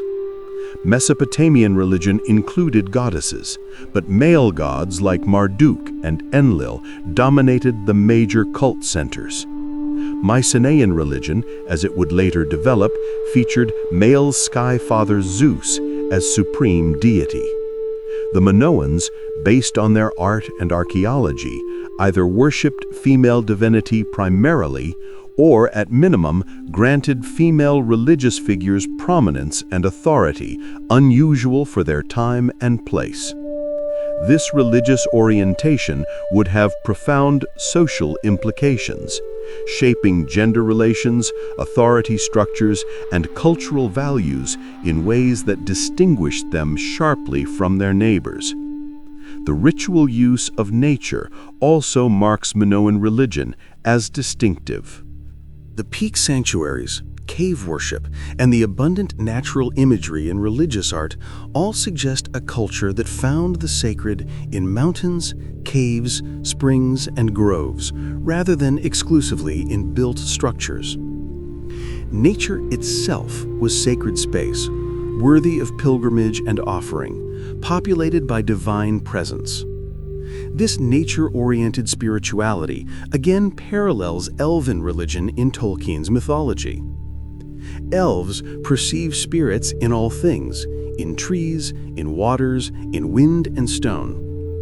They don't worship nature in the sense of treating it as divine in itself, but they recognize that divine power permeates creation, that the Valar shape and guide natural processes, that respecting and honoring nature means respecting the divine powers active within it. When Tolkien describes the Ents, tree shepherds of immense age and slow wisdom, or when he shows Lothlorien, protected by Galadriel's power woven into the forest itself, he's expressing this elvish understanding that nature and spirit are inseparable. The natural world isn't mere scenery or resources to exploit, but living presence, deserving respect and care. The Minoans, climbing mountains to worship at peak sanctuaries, descending into caves to leave offerings, decorating their palaces with images of flowers and sea creatures, seem to have held analogous views. The natural world was sacred, worthy of celebration, home to divine powers that required proper respect. Their religion didn't set humanity above or apart from nature, but embedded human life within natural cycles and processes, seeing those cycles as expressions of divine will and wisdom. There's one more aspect of Minoan religion worth contemplating: its apparent joyfulness. The ritual scenes in their art don't depict grim sacrifice or fearful propitiation, but celebration. The bull leapers vault with athletic grace. The priestesses in processions move with dignity and evident pleasure in their roles. The gatherings at sanctuaries look like festivals, communal events combining religious duty with social enjoyment. This isn't to say Minoan religion lacked solemn or serious aspects. All religions address mortality, suffering, and humanity's relationship with forces beyond control. But the emphasis in Minoan religious imagery falls on celebration and participation, on communal experience of the sacred, on rituals that honor life and nature rather than obsessing over death and conquest. Elven spirituality in Tolkien's work similarly emphasizes joy and beauty. Elves sing to the stars, create art that celebrates creation, hold festivals where they honor the Valar through beauty and fellowship. Even in sorrow, even facing decline and departure, elves maintain connection to joy through memory, art, and the beauty of things that endure. The comparison isn't perfect. No historical culture can match the immortality and direct knowledge of the divine that Tolkien grants his elves, but the spirit is similar. A religious worldview that finds the sacred in beauty and nature and life's celebration, rather than primarily in fear, domination, or denial of earthly existence. The Minoans, like Tolkien's elves, seemed to believe that holiness could be beautiful, that worship could be joyful, that honoring the divine meant celebrating the gifts of existence, rather than merely appeasing angry gods or preparing for afterlife. This positive, life-affirming spirituality shaped everything about their culture, from the art that covered every surface, to the architecture that brought nature inside, to the social structures that apparently granted unusual status to women. When we try to understand why Minoan civilization felt so different from its contemporaries, why it strikes modern observers as more humane and appealing than other Bronze Age cultures, religion provides crucial insight. A people whose gods delighted in beauty, who honored nature, who included women in religious authority, who celebrated life through ritual rather than obsessing over death and conquest, such people would naturally build a civilization reflecting those values, would prioritize art over armies, grace over domination, joy over grim duty. For 500 years, that religious worldview sustained them, giving meaning and structure to a way of life that produced extraordinary beauty and cultural achievements. But as we'll explore next, that same worldview, those same priorities, may have also made them vulnerable to forces they couldn't control or defeat. The qualities that made Minoan civilization beautiful may have also contributed to their tragic end. When paradise faces reality, the vulnerabilities of beauty. There's a question that haunts anyone who studies the Minoans. How did they survive as long as they did? a civilization that apparently prioritized beauty over military strength, that built palaces without substantial fortifications, that chose to invest resources in art rather than armies, should have been conquered quickly in the Bronze Age world's harsh realities. Yet for centuries, they not only survived, but thrived, dominating the Aegean and influencing civilizations across the Mediterranean. How? Part of the answer, as we've explored, lies in geography and naval power. Crete's island position, combined with maritime supremacy, provided security that made massive land fortifications unnecessary. But this explanation, while important, isn't fully satisfying. Naval power must be maintained, and maintaining it requires resources, organization, and willingness to use force. The Minoans weren't pacifists or helpless. They had weapons, and they must have been willing to use them. The archaeological record shows that Minoans possessed bronze swords, spears, and daggers. Some of these weapons are ceremonial, elaborately decorated with gold and precious stones, in ways that would make them impractical for actual combat. But others are functional fighting implements. The boar's tusk helmets, mentioned in Homer's Iliad, which archaeology has confirmed as real Bronze Age Greek equipment, appear to have Minoan origins, or at least Minoan variants. So the Minoans weren't disarmed or defenseless. What made them unusual wasn't the absence of weapons, but their apparent choice not to celebrate warfare culturally. Not to make military conquest their civilization's organizing principle, and not to invest heavily in the kind of fortifications that dominated other Bronze Age sites. This choice created vulnerabilities.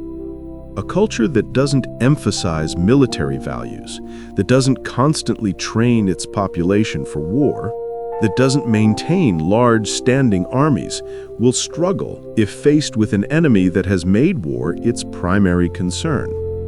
The beautiful palace at Naxos, open and accessible, designed for gracious living rather than desperate defense, would fall quickly to a determined enemy with no compunctions about destroying beauty to achieve conquest. Recent scholarship has complicated the picture of Minoan pacifism, however. Some researchers argue that the absence of warfare imagery in art doesn't mean absence of warfare in reality. They point out that artistic conventions determine what gets depicted, and these conventions vary across cultures. The Minoans might simply have chosen not to celebrate warfare artistically, even while engaging in it practically. Evidence supports this more nuanced view. Some Minoan sites show traces of destruction and rebuilding that might indicate conflicts. The relationship between Minoan Crete and Mycenaean Greece on the mainland seems to have become increasingly competitive over time. Linear B tablets from later Mycenaean-controlled Naxos mention military equipment and arrangements that suggest organized military capacity. And moreover, maintaining control over trade routes and managing a maritime empire inevitably involves conflict. Pirates must be suppressed. Rival powers must be deterred. Trade disputes must occasionally be settled by force. Even cultures that prefer peace must sometimes fight to maintain the conditions that make peace possible. So the Minoans weren't naive innocents living in blissful isolation from violence. They understood power, wielded it, and occasionally used force when necessary. But their use of force seems to have been strategic rather than central to their identity, defensive or limited rather than aimed at aggressive expansion, subordinate to other values rather than their civilization's primary concern. This approach worked for centuries, but it contained inherent risks.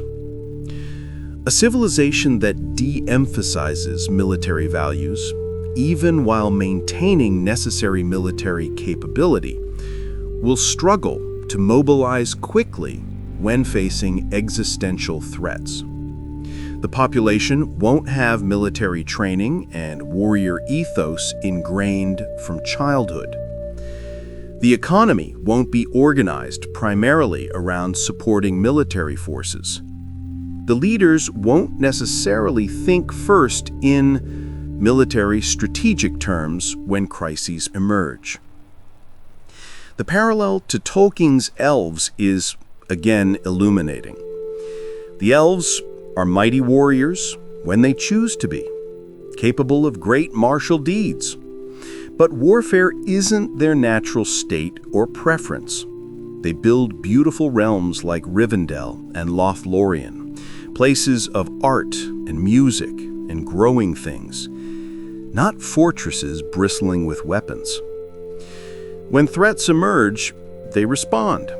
But their responses are often reactive rather than proactive, focused on defense and preservation rather than conquest and domination. This means elves sometimes suffer terrible defeats. They lose kingdoms, see beautiful things they created destroyed, watch darkness overwhelm places they loved. Morgoth destroys the trees of Valinor. Sauron tricks Celebrimbor and makes the rings. Angmar conquers the North Kingdom. Beautiful realms fall because their builders prioritized beauty over defensibility, chose to create wonders rather than weapons, valued grace over conquest. Yet Tolkien doesn't present this as foolish. The elves' choice to build beautiful, vulnerable things rather than impregnable fortresses is portrayed as noble, as deeply right, even when it leads to loss. Better to create beauty and risk its destruction than to never create at all, to live defensively in fear. Better to be Rivendell, where song and stars matter most, than Barad-dûr, where power dominates all. The Minoans seem to have made a similar choice, whether consciously or through cultural evolution. They built palaces designed for gracious living rather than desperate defense. They invested in art rather than armor.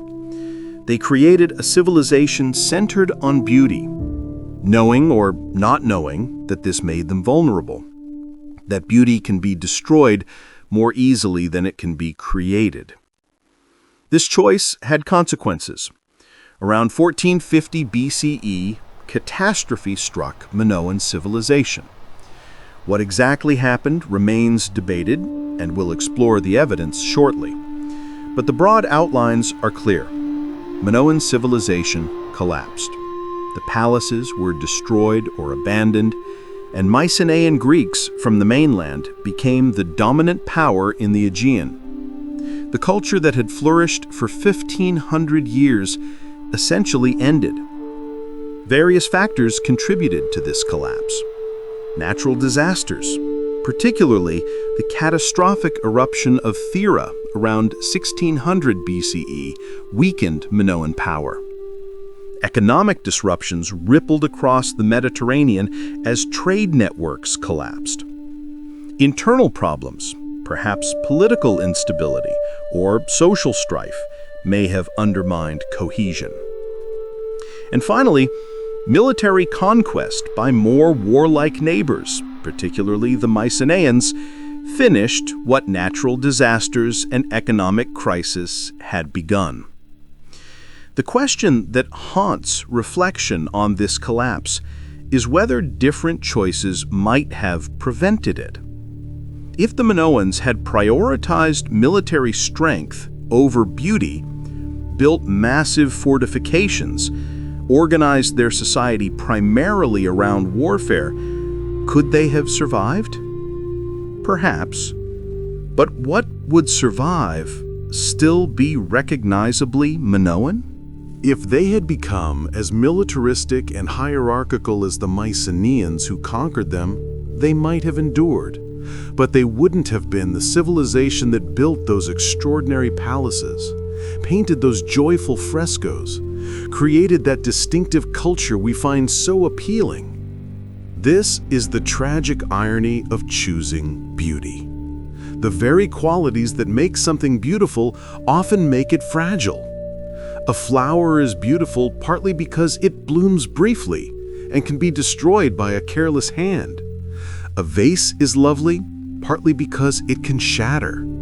The Minoan palaces were magnificent partly because they were open, accessible, designed for life rather than war. Build fortress walls around them, arm them with arrow slits and kill zones, organize them primarily for defense, and they'd lose the qualities that made them special. Tolkien understood this deeply. The beauty of his elven realms is inseparable from their vulnerability. Lothlorien is beautiful partly because Galadriel holds it outside time, protecting it from change. But this protection is temporary. When she leaves, when her power departs, Lothlorien will fade. Rivendell endures only as long as Elrond remains. The Grey Havens exist to facilitate departure, accepting from the beginning that elves and Middle-earth are temporary, that all they build will ultimately be left behind. This acceptance of transience, this willingness to create beauty, knowing it won't last, is one of the most elvish qualities in Tolkien's mythology. Elves could build fortresses, could make themselves impregnable, could organize entirely around survival. But they'd lose what makes them elven, the commitment to beauty for its own sake, the creation of lovely things not because they'll last forever, but because they're worth making even briefly.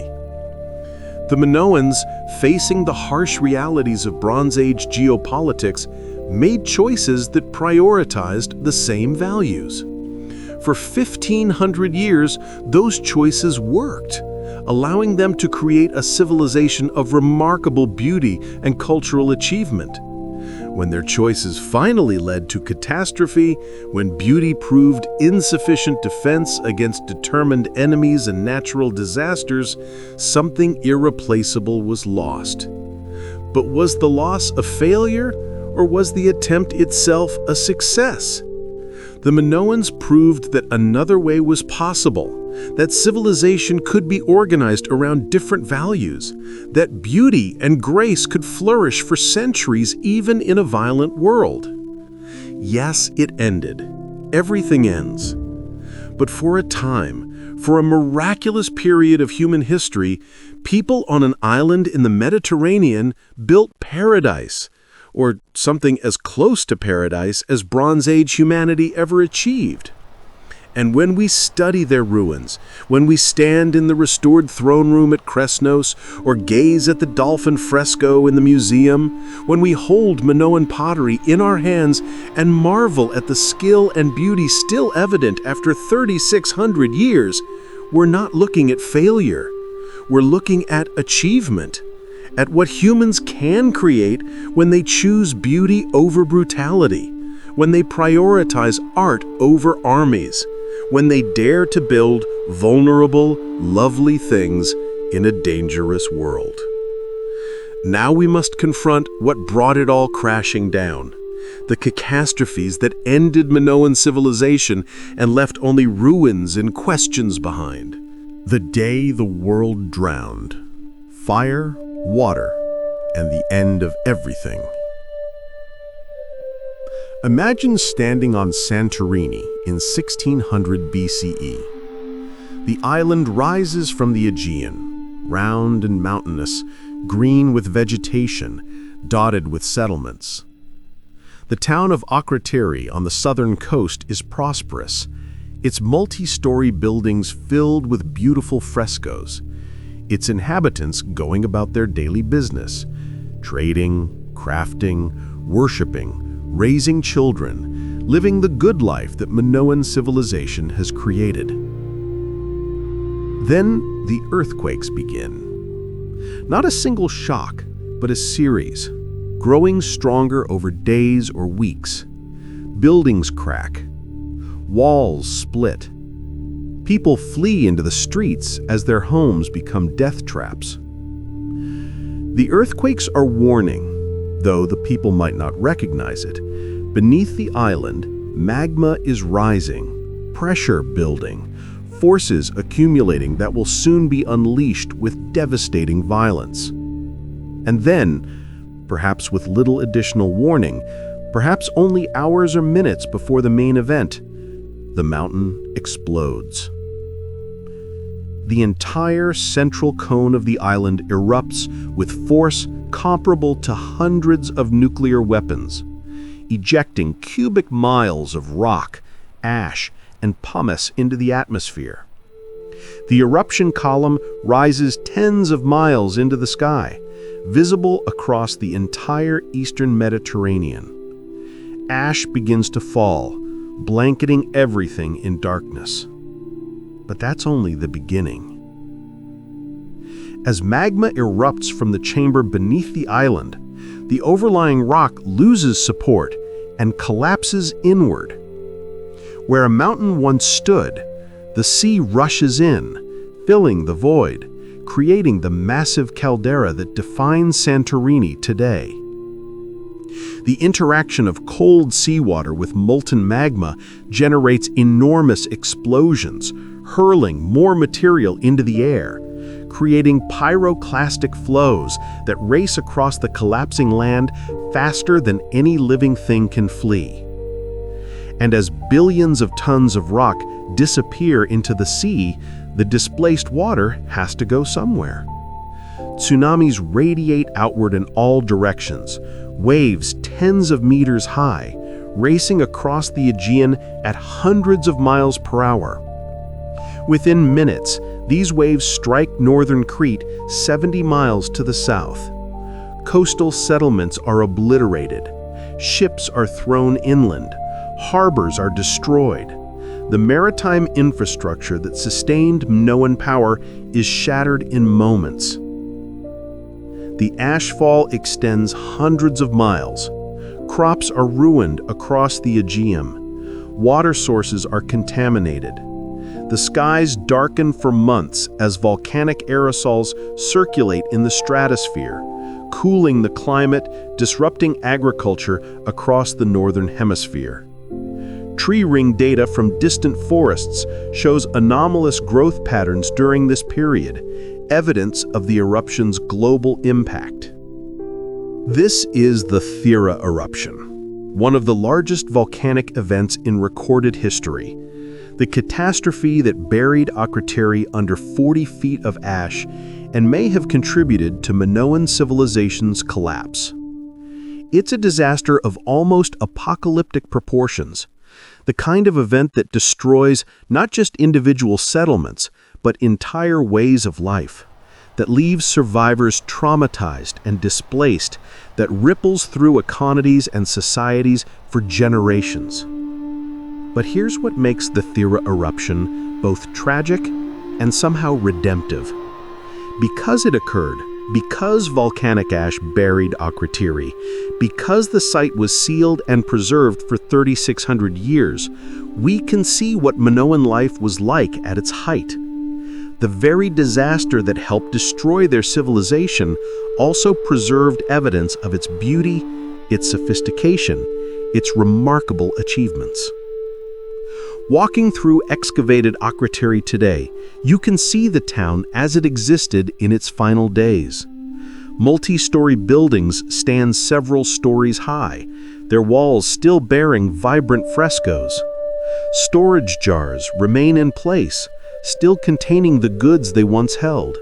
Furniture, tools, pottery. All the material culture of daily life survives in remarkable condition.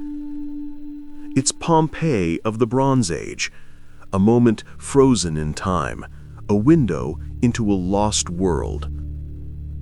What the excavations show is a prosperous, sophisticated society living well on the eve of catastrophe.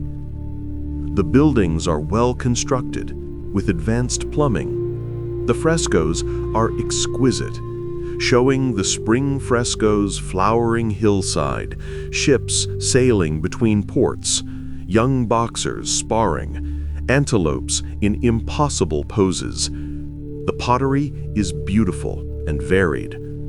Everything speaks to a culture at its cultural height, confident, wealthy, secure in its accomplishments. And then it ended. The eruption's timing relative to Minoan decline remains debated. The eruption occurred around 1600 BCE, but precise dating is difficult and controversial. Most scholars place it in that general time frame, though some argue for dates a century earlier or later. The final collapse of Minoan palatial civilization occurred around 1450 BCE, roughly 150 years after the eruption. This gap complicates the story. Clearly, Minoan civilization didn't end immediately with the Thera eruption. Crete recovered, rebuilt, continued for more than a century afterward. New palaces rose from earthquake ruins. Art continued to be produced. Trade networks were re-established. The Minoans proved resilient, capable of recovering from even catastrophic natural disasters. But the eruption must have inflicted terrible damage. The tsunamis would have devastated coastal settlements on northern Crete. The ashfall, while lighter than on Santorini itself, would still have disrupted agriculture. The loss of Santorini, a major Minoan outpost and trading center, would have been economically significant. Perhaps most importantly, the psychological impact of witnessing such catastrophic destruction must have been profound. And the damage wasn't limited to the immediate effects. The climate disruptions caused by volcanic aerosols in the stratosphere would have affected harvests for years. Trade networks disrupted by the eruption might have been slow to recover or might have reorganized in ways that disadvantaged Cretan merchants. Competitor civilizations less affected by the eruption might have seized opportunities to challenge Minoan dominance. The century and a half between the eruption and the final collapse saw Minoan civilization gradually weaken. The reasons are multiple and interconnected. Natural disasters, including the Thera eruption and probably significant earthquakes, economic disruptions, internal political problems, and increasing pressure from the warlike Mycenaeans on the Greek mainland. The Mycenaeans, in many ways Minoan cultural descendants, who had adopted and adapted elements of Minoan civilization, were organized very differently than their Cretan predecessors. These were warrior cultures, ruled by warlords from fortified palaces, celebrating military prowess in their art, accumulating wealth through raiding and tribute. They represented everything the Minoans apparently tried to avoid. Hierarchy maintained by force, societies organized primarily around warfare, cultures that glorified conquest and domination. And around 1450 BCE, they conquered Crete. The evidence is clear in the archaeological record. The palaces show destruction levels datable to this period. Linear B tablets, the script used by Mycenaeans to write an early form of Greek, replace Linear A at Knossos and other sites. Artistic styles change, becoming more Mycenaean in character. Burial customs shift. The material culture transforms, Minoan elements persisting, but now within a Mycenaean framework. What this conquest looked like on the ground, we can only imagine. Did Mycenaean fleets sail to Crete and overwhelm the island in military campaigns? Did economic domination precede military conquest? with Mycenaean merchants and settlers gradually taking control before formal annexation? Did internal divisions on Crete create opportunities for Mycenaean intervention? Did the weakening of Minoan naval power after Thera and other disasters leave Crete vulnerable to enemies it had previously dominated? Probably all these factors played roles. What's clear is that by 1450 BCE, Minoan civilization as an independent, distinctive culture had ended. Mycenaean Greeks controlled Crete. The palaces were either destroyed or repurposed. The artistic traditions, while persisting in modified form, lost their distinctive Minoan character. The social structures that had granted women unusual authority, that had de-emphasized military hierarchy, that had prioritized beauty and refinement, were replaced by more typical Bronze Age patterns of male-dominated warrior societies. Knossos continued to function under Mycenaean control for perhaps another century, though much reduced from its Minoan glory. But around 1300 BCE, it too was destroyed, possibly by fire, possibly by earthquake, and was never rebuilt. By the end of the Bronze Age, around 1200 BCE, when broader Mediterranean-wide crises brought down palace civilizations across the region, Minoan civilization existed only in memory and ruins. The comparison to elven decline in Tolkien's mythology is poignant. The elves don't end through conquest exactly, but they fade, their power diminishing, their numbers dwindling, their beautiful realms growing empty. As the ages pass, elves sail west to the undying lands, abandoning Middle-earth to men. The forests grow silent, the hidden valleys empty, the great works fall into ruin. This isn't defeat in battle, though elves certainly suffer military defeats throughout their history. It's something more existential, a people whose time has passed, whose way of life can no longer be sustained, who must yield to others less beautiful, but perhaps more suited to the changing world. There's profound melancholy in Tolkien's depiction of elven decline, a sense that something irreplaceable is being lost, that the world grows darker and diminished as elves depart.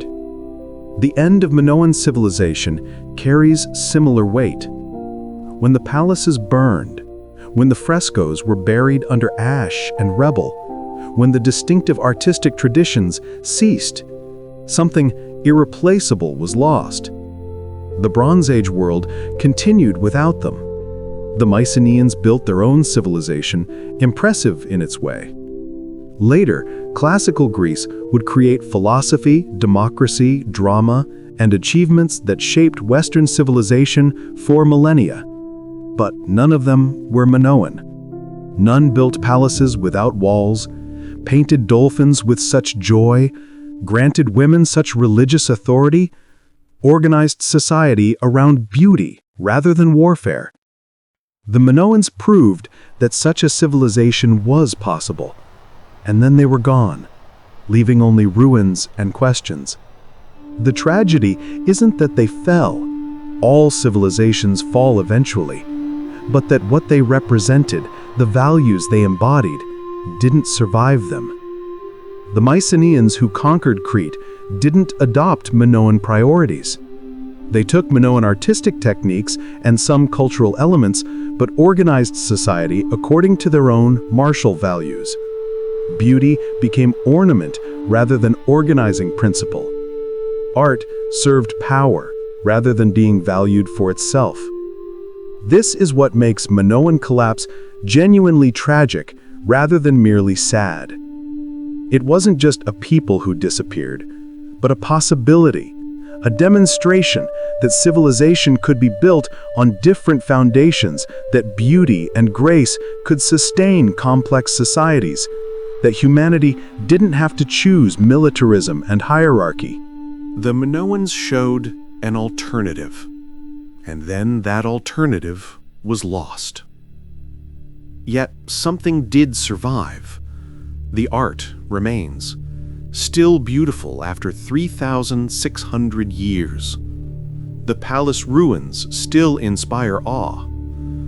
The memory persists, not in written records or continuous cultural traditions, but in the material remains that archaeology painstakingly uncovers.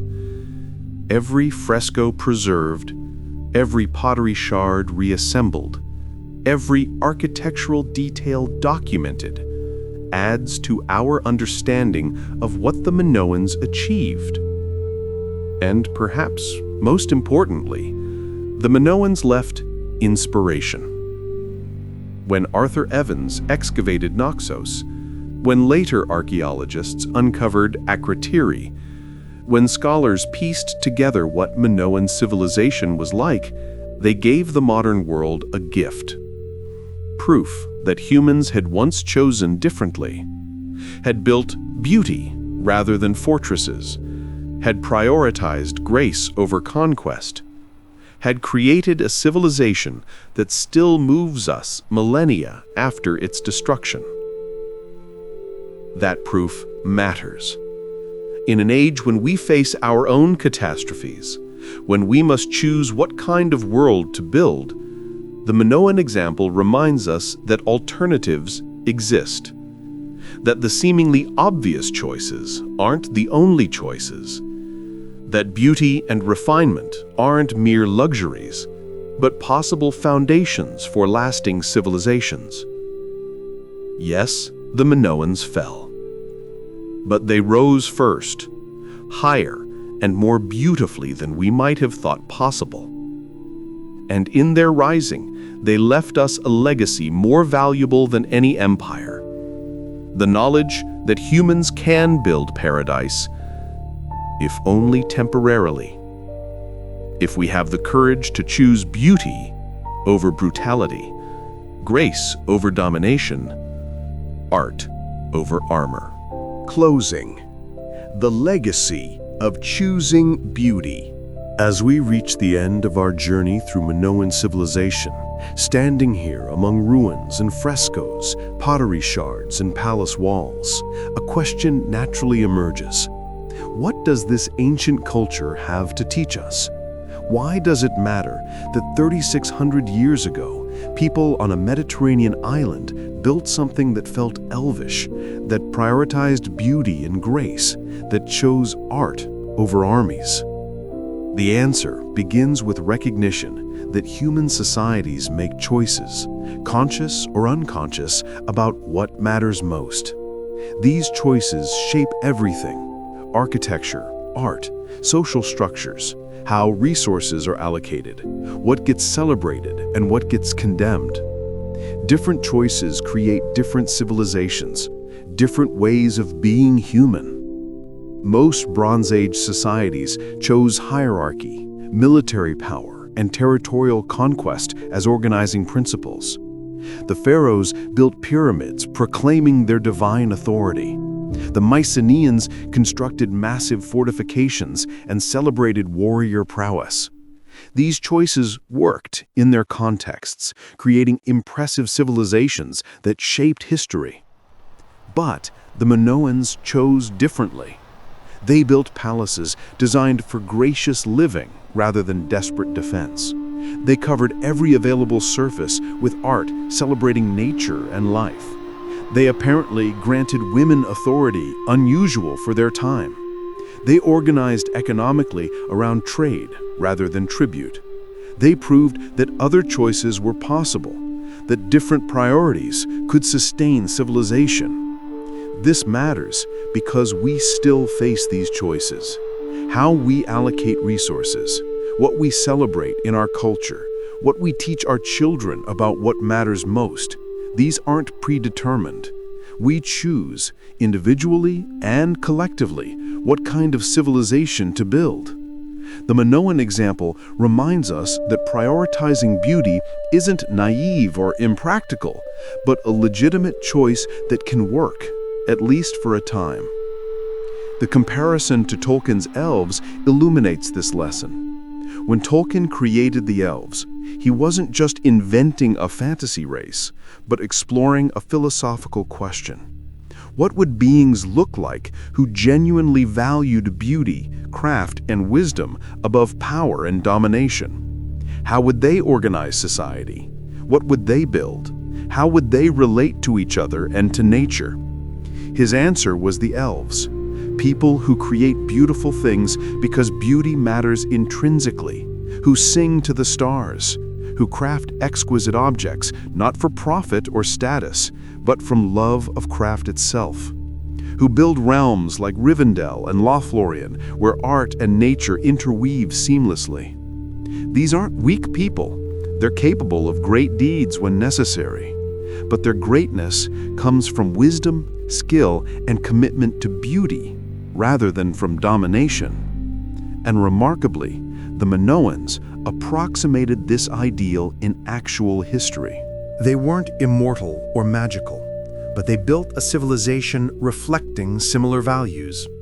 Beauty as organizing principle, art as necessity, not luxury, grace valued alongside or above power. For 1,500 years, they proved it could work, that a culture could flourish while making choices Tolkien would later attribute to his most beloved fictional race. The vulnerabilities were real too. Civilizations that prioritize beauty over military might, that build openly rather than defensively, that invest in art rather than armies, take genuine risks. The Minoans ultimately fell to a combination of natural disasters and military conquest. Their beautiful palaces burned, their artistic traditions ended. The values they represented didn't survive their collapse. But was the attempt therefore failed? Consider the alternative. If the Minoans had built like the Mycenaeans, surrounded their palaces with massive walls, organized society primarily around warfare, invested heavily in military capacity, they might have survived longer.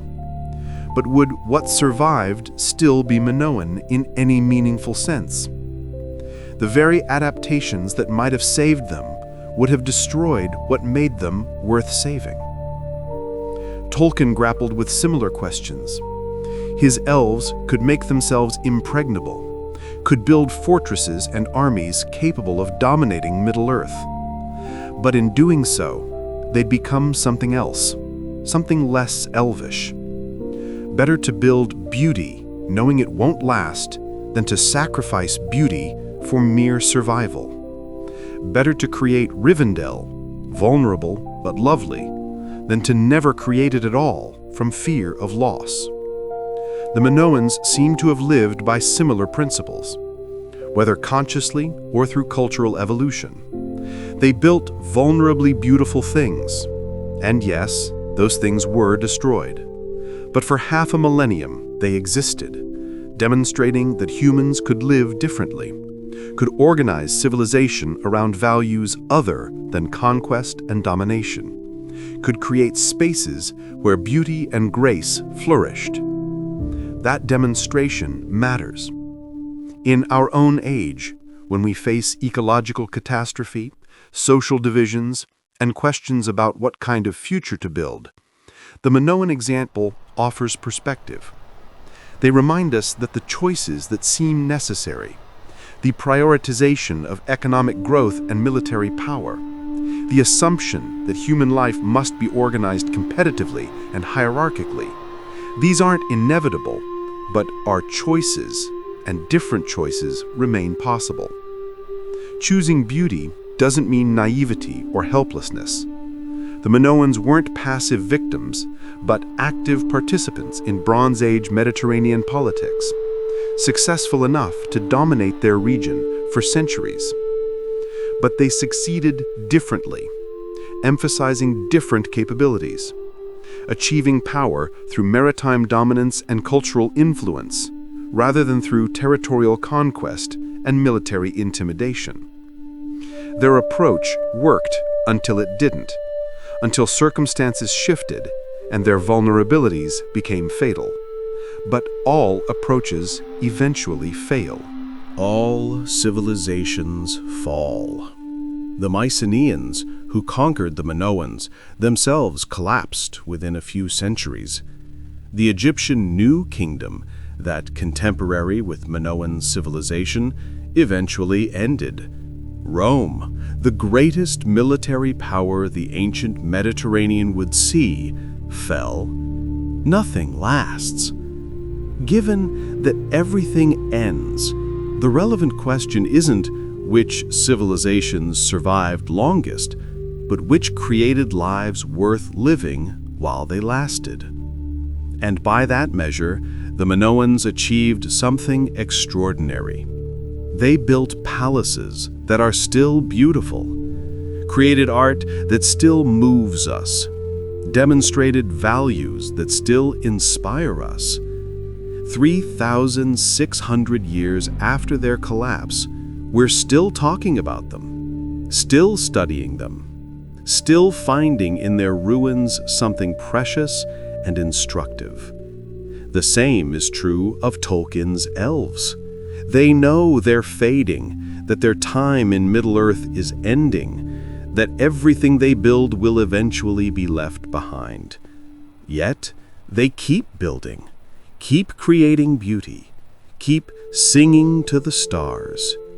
Not because it will last, but because creating beauty is itself worthwhile, regardless of duration. All we have to decide is what to do with the time that is given us, Gandalf tells Frodo. The elves, knowing their time is limited, choose to spend it creating beauty, practicing craft, living according to values they hold sacred, even knowing those values won't save them from eventual decline. The Minoans, perhaps unknowingly, made similar choices. They had time given to them, several centuries of relative prosperity and security, and they chose to spend it building beautifully. They could have built fortresses. They built palaces with light wells and frescoes instead. They could have produced weapons. They made pottery, decorated with dolphins and flowers instead. They could have erected monuments to warrior kings. They painted processions of graceful figures bearing offerings to their gods instead. These choices left them vulnerable, and eventually, vulnerability became catastrophe. But for the time that was given them, they lived well, created beautifully, demonstrated that human civilization could be organized around different principles than dominated elsewhere. That achievement, that demonstration, outlives them, preserved not just in archaeological remains, but in the inspiration their example continues to provide. As you go forward from this exploration, perhaps carry the Minoans with you, not as naive idealists who failed to understand reality, but as bold experimenters who tried something different and partially succeeded. They remind us that beauty matters, that grace has value, that civilization can be built on foundations other than domination and fear. They also remind us that nothing lasts, that everything we build will eventually fall, that the question isn't whether our works will endure, but whether they're worth creating despite their impermanence.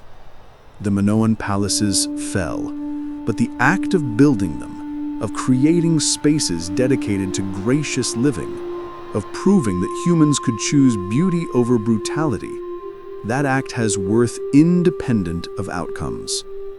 And finally, they remind us that we're still making these choices, still deciding what kind of civilization to build, still choosing between beauty and power, grace and domination, art and armies. The Bronze Age is long past, but the questions the Minoans faced remain urgently relevant. How do we allocate our resources? What do we celebrate? What do we teach our children matters most? The Minoans answered these questions one way, and their answers produced a civilization so distinctive, so appealing, that 3 millennia later, we still find it remarkable, still see echoes of it in our greatest fantasy literature, still wonder at their courage in choosing as they did.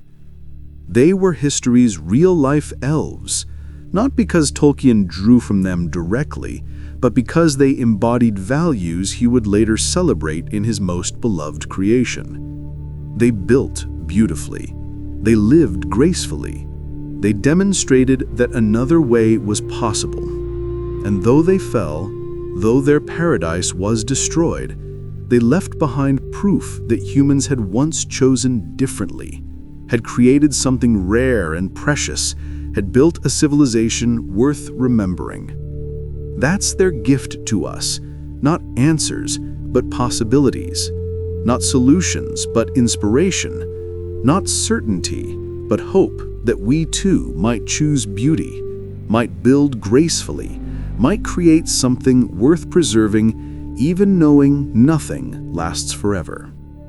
If this quiet journey through Minoan civilization, through palace ruins and ancient frescoes, through the question of what it means to choose beauty in a harsh world, has brought you even a moment of peace or wonder, I'm deeply grateful you spent this time here with me.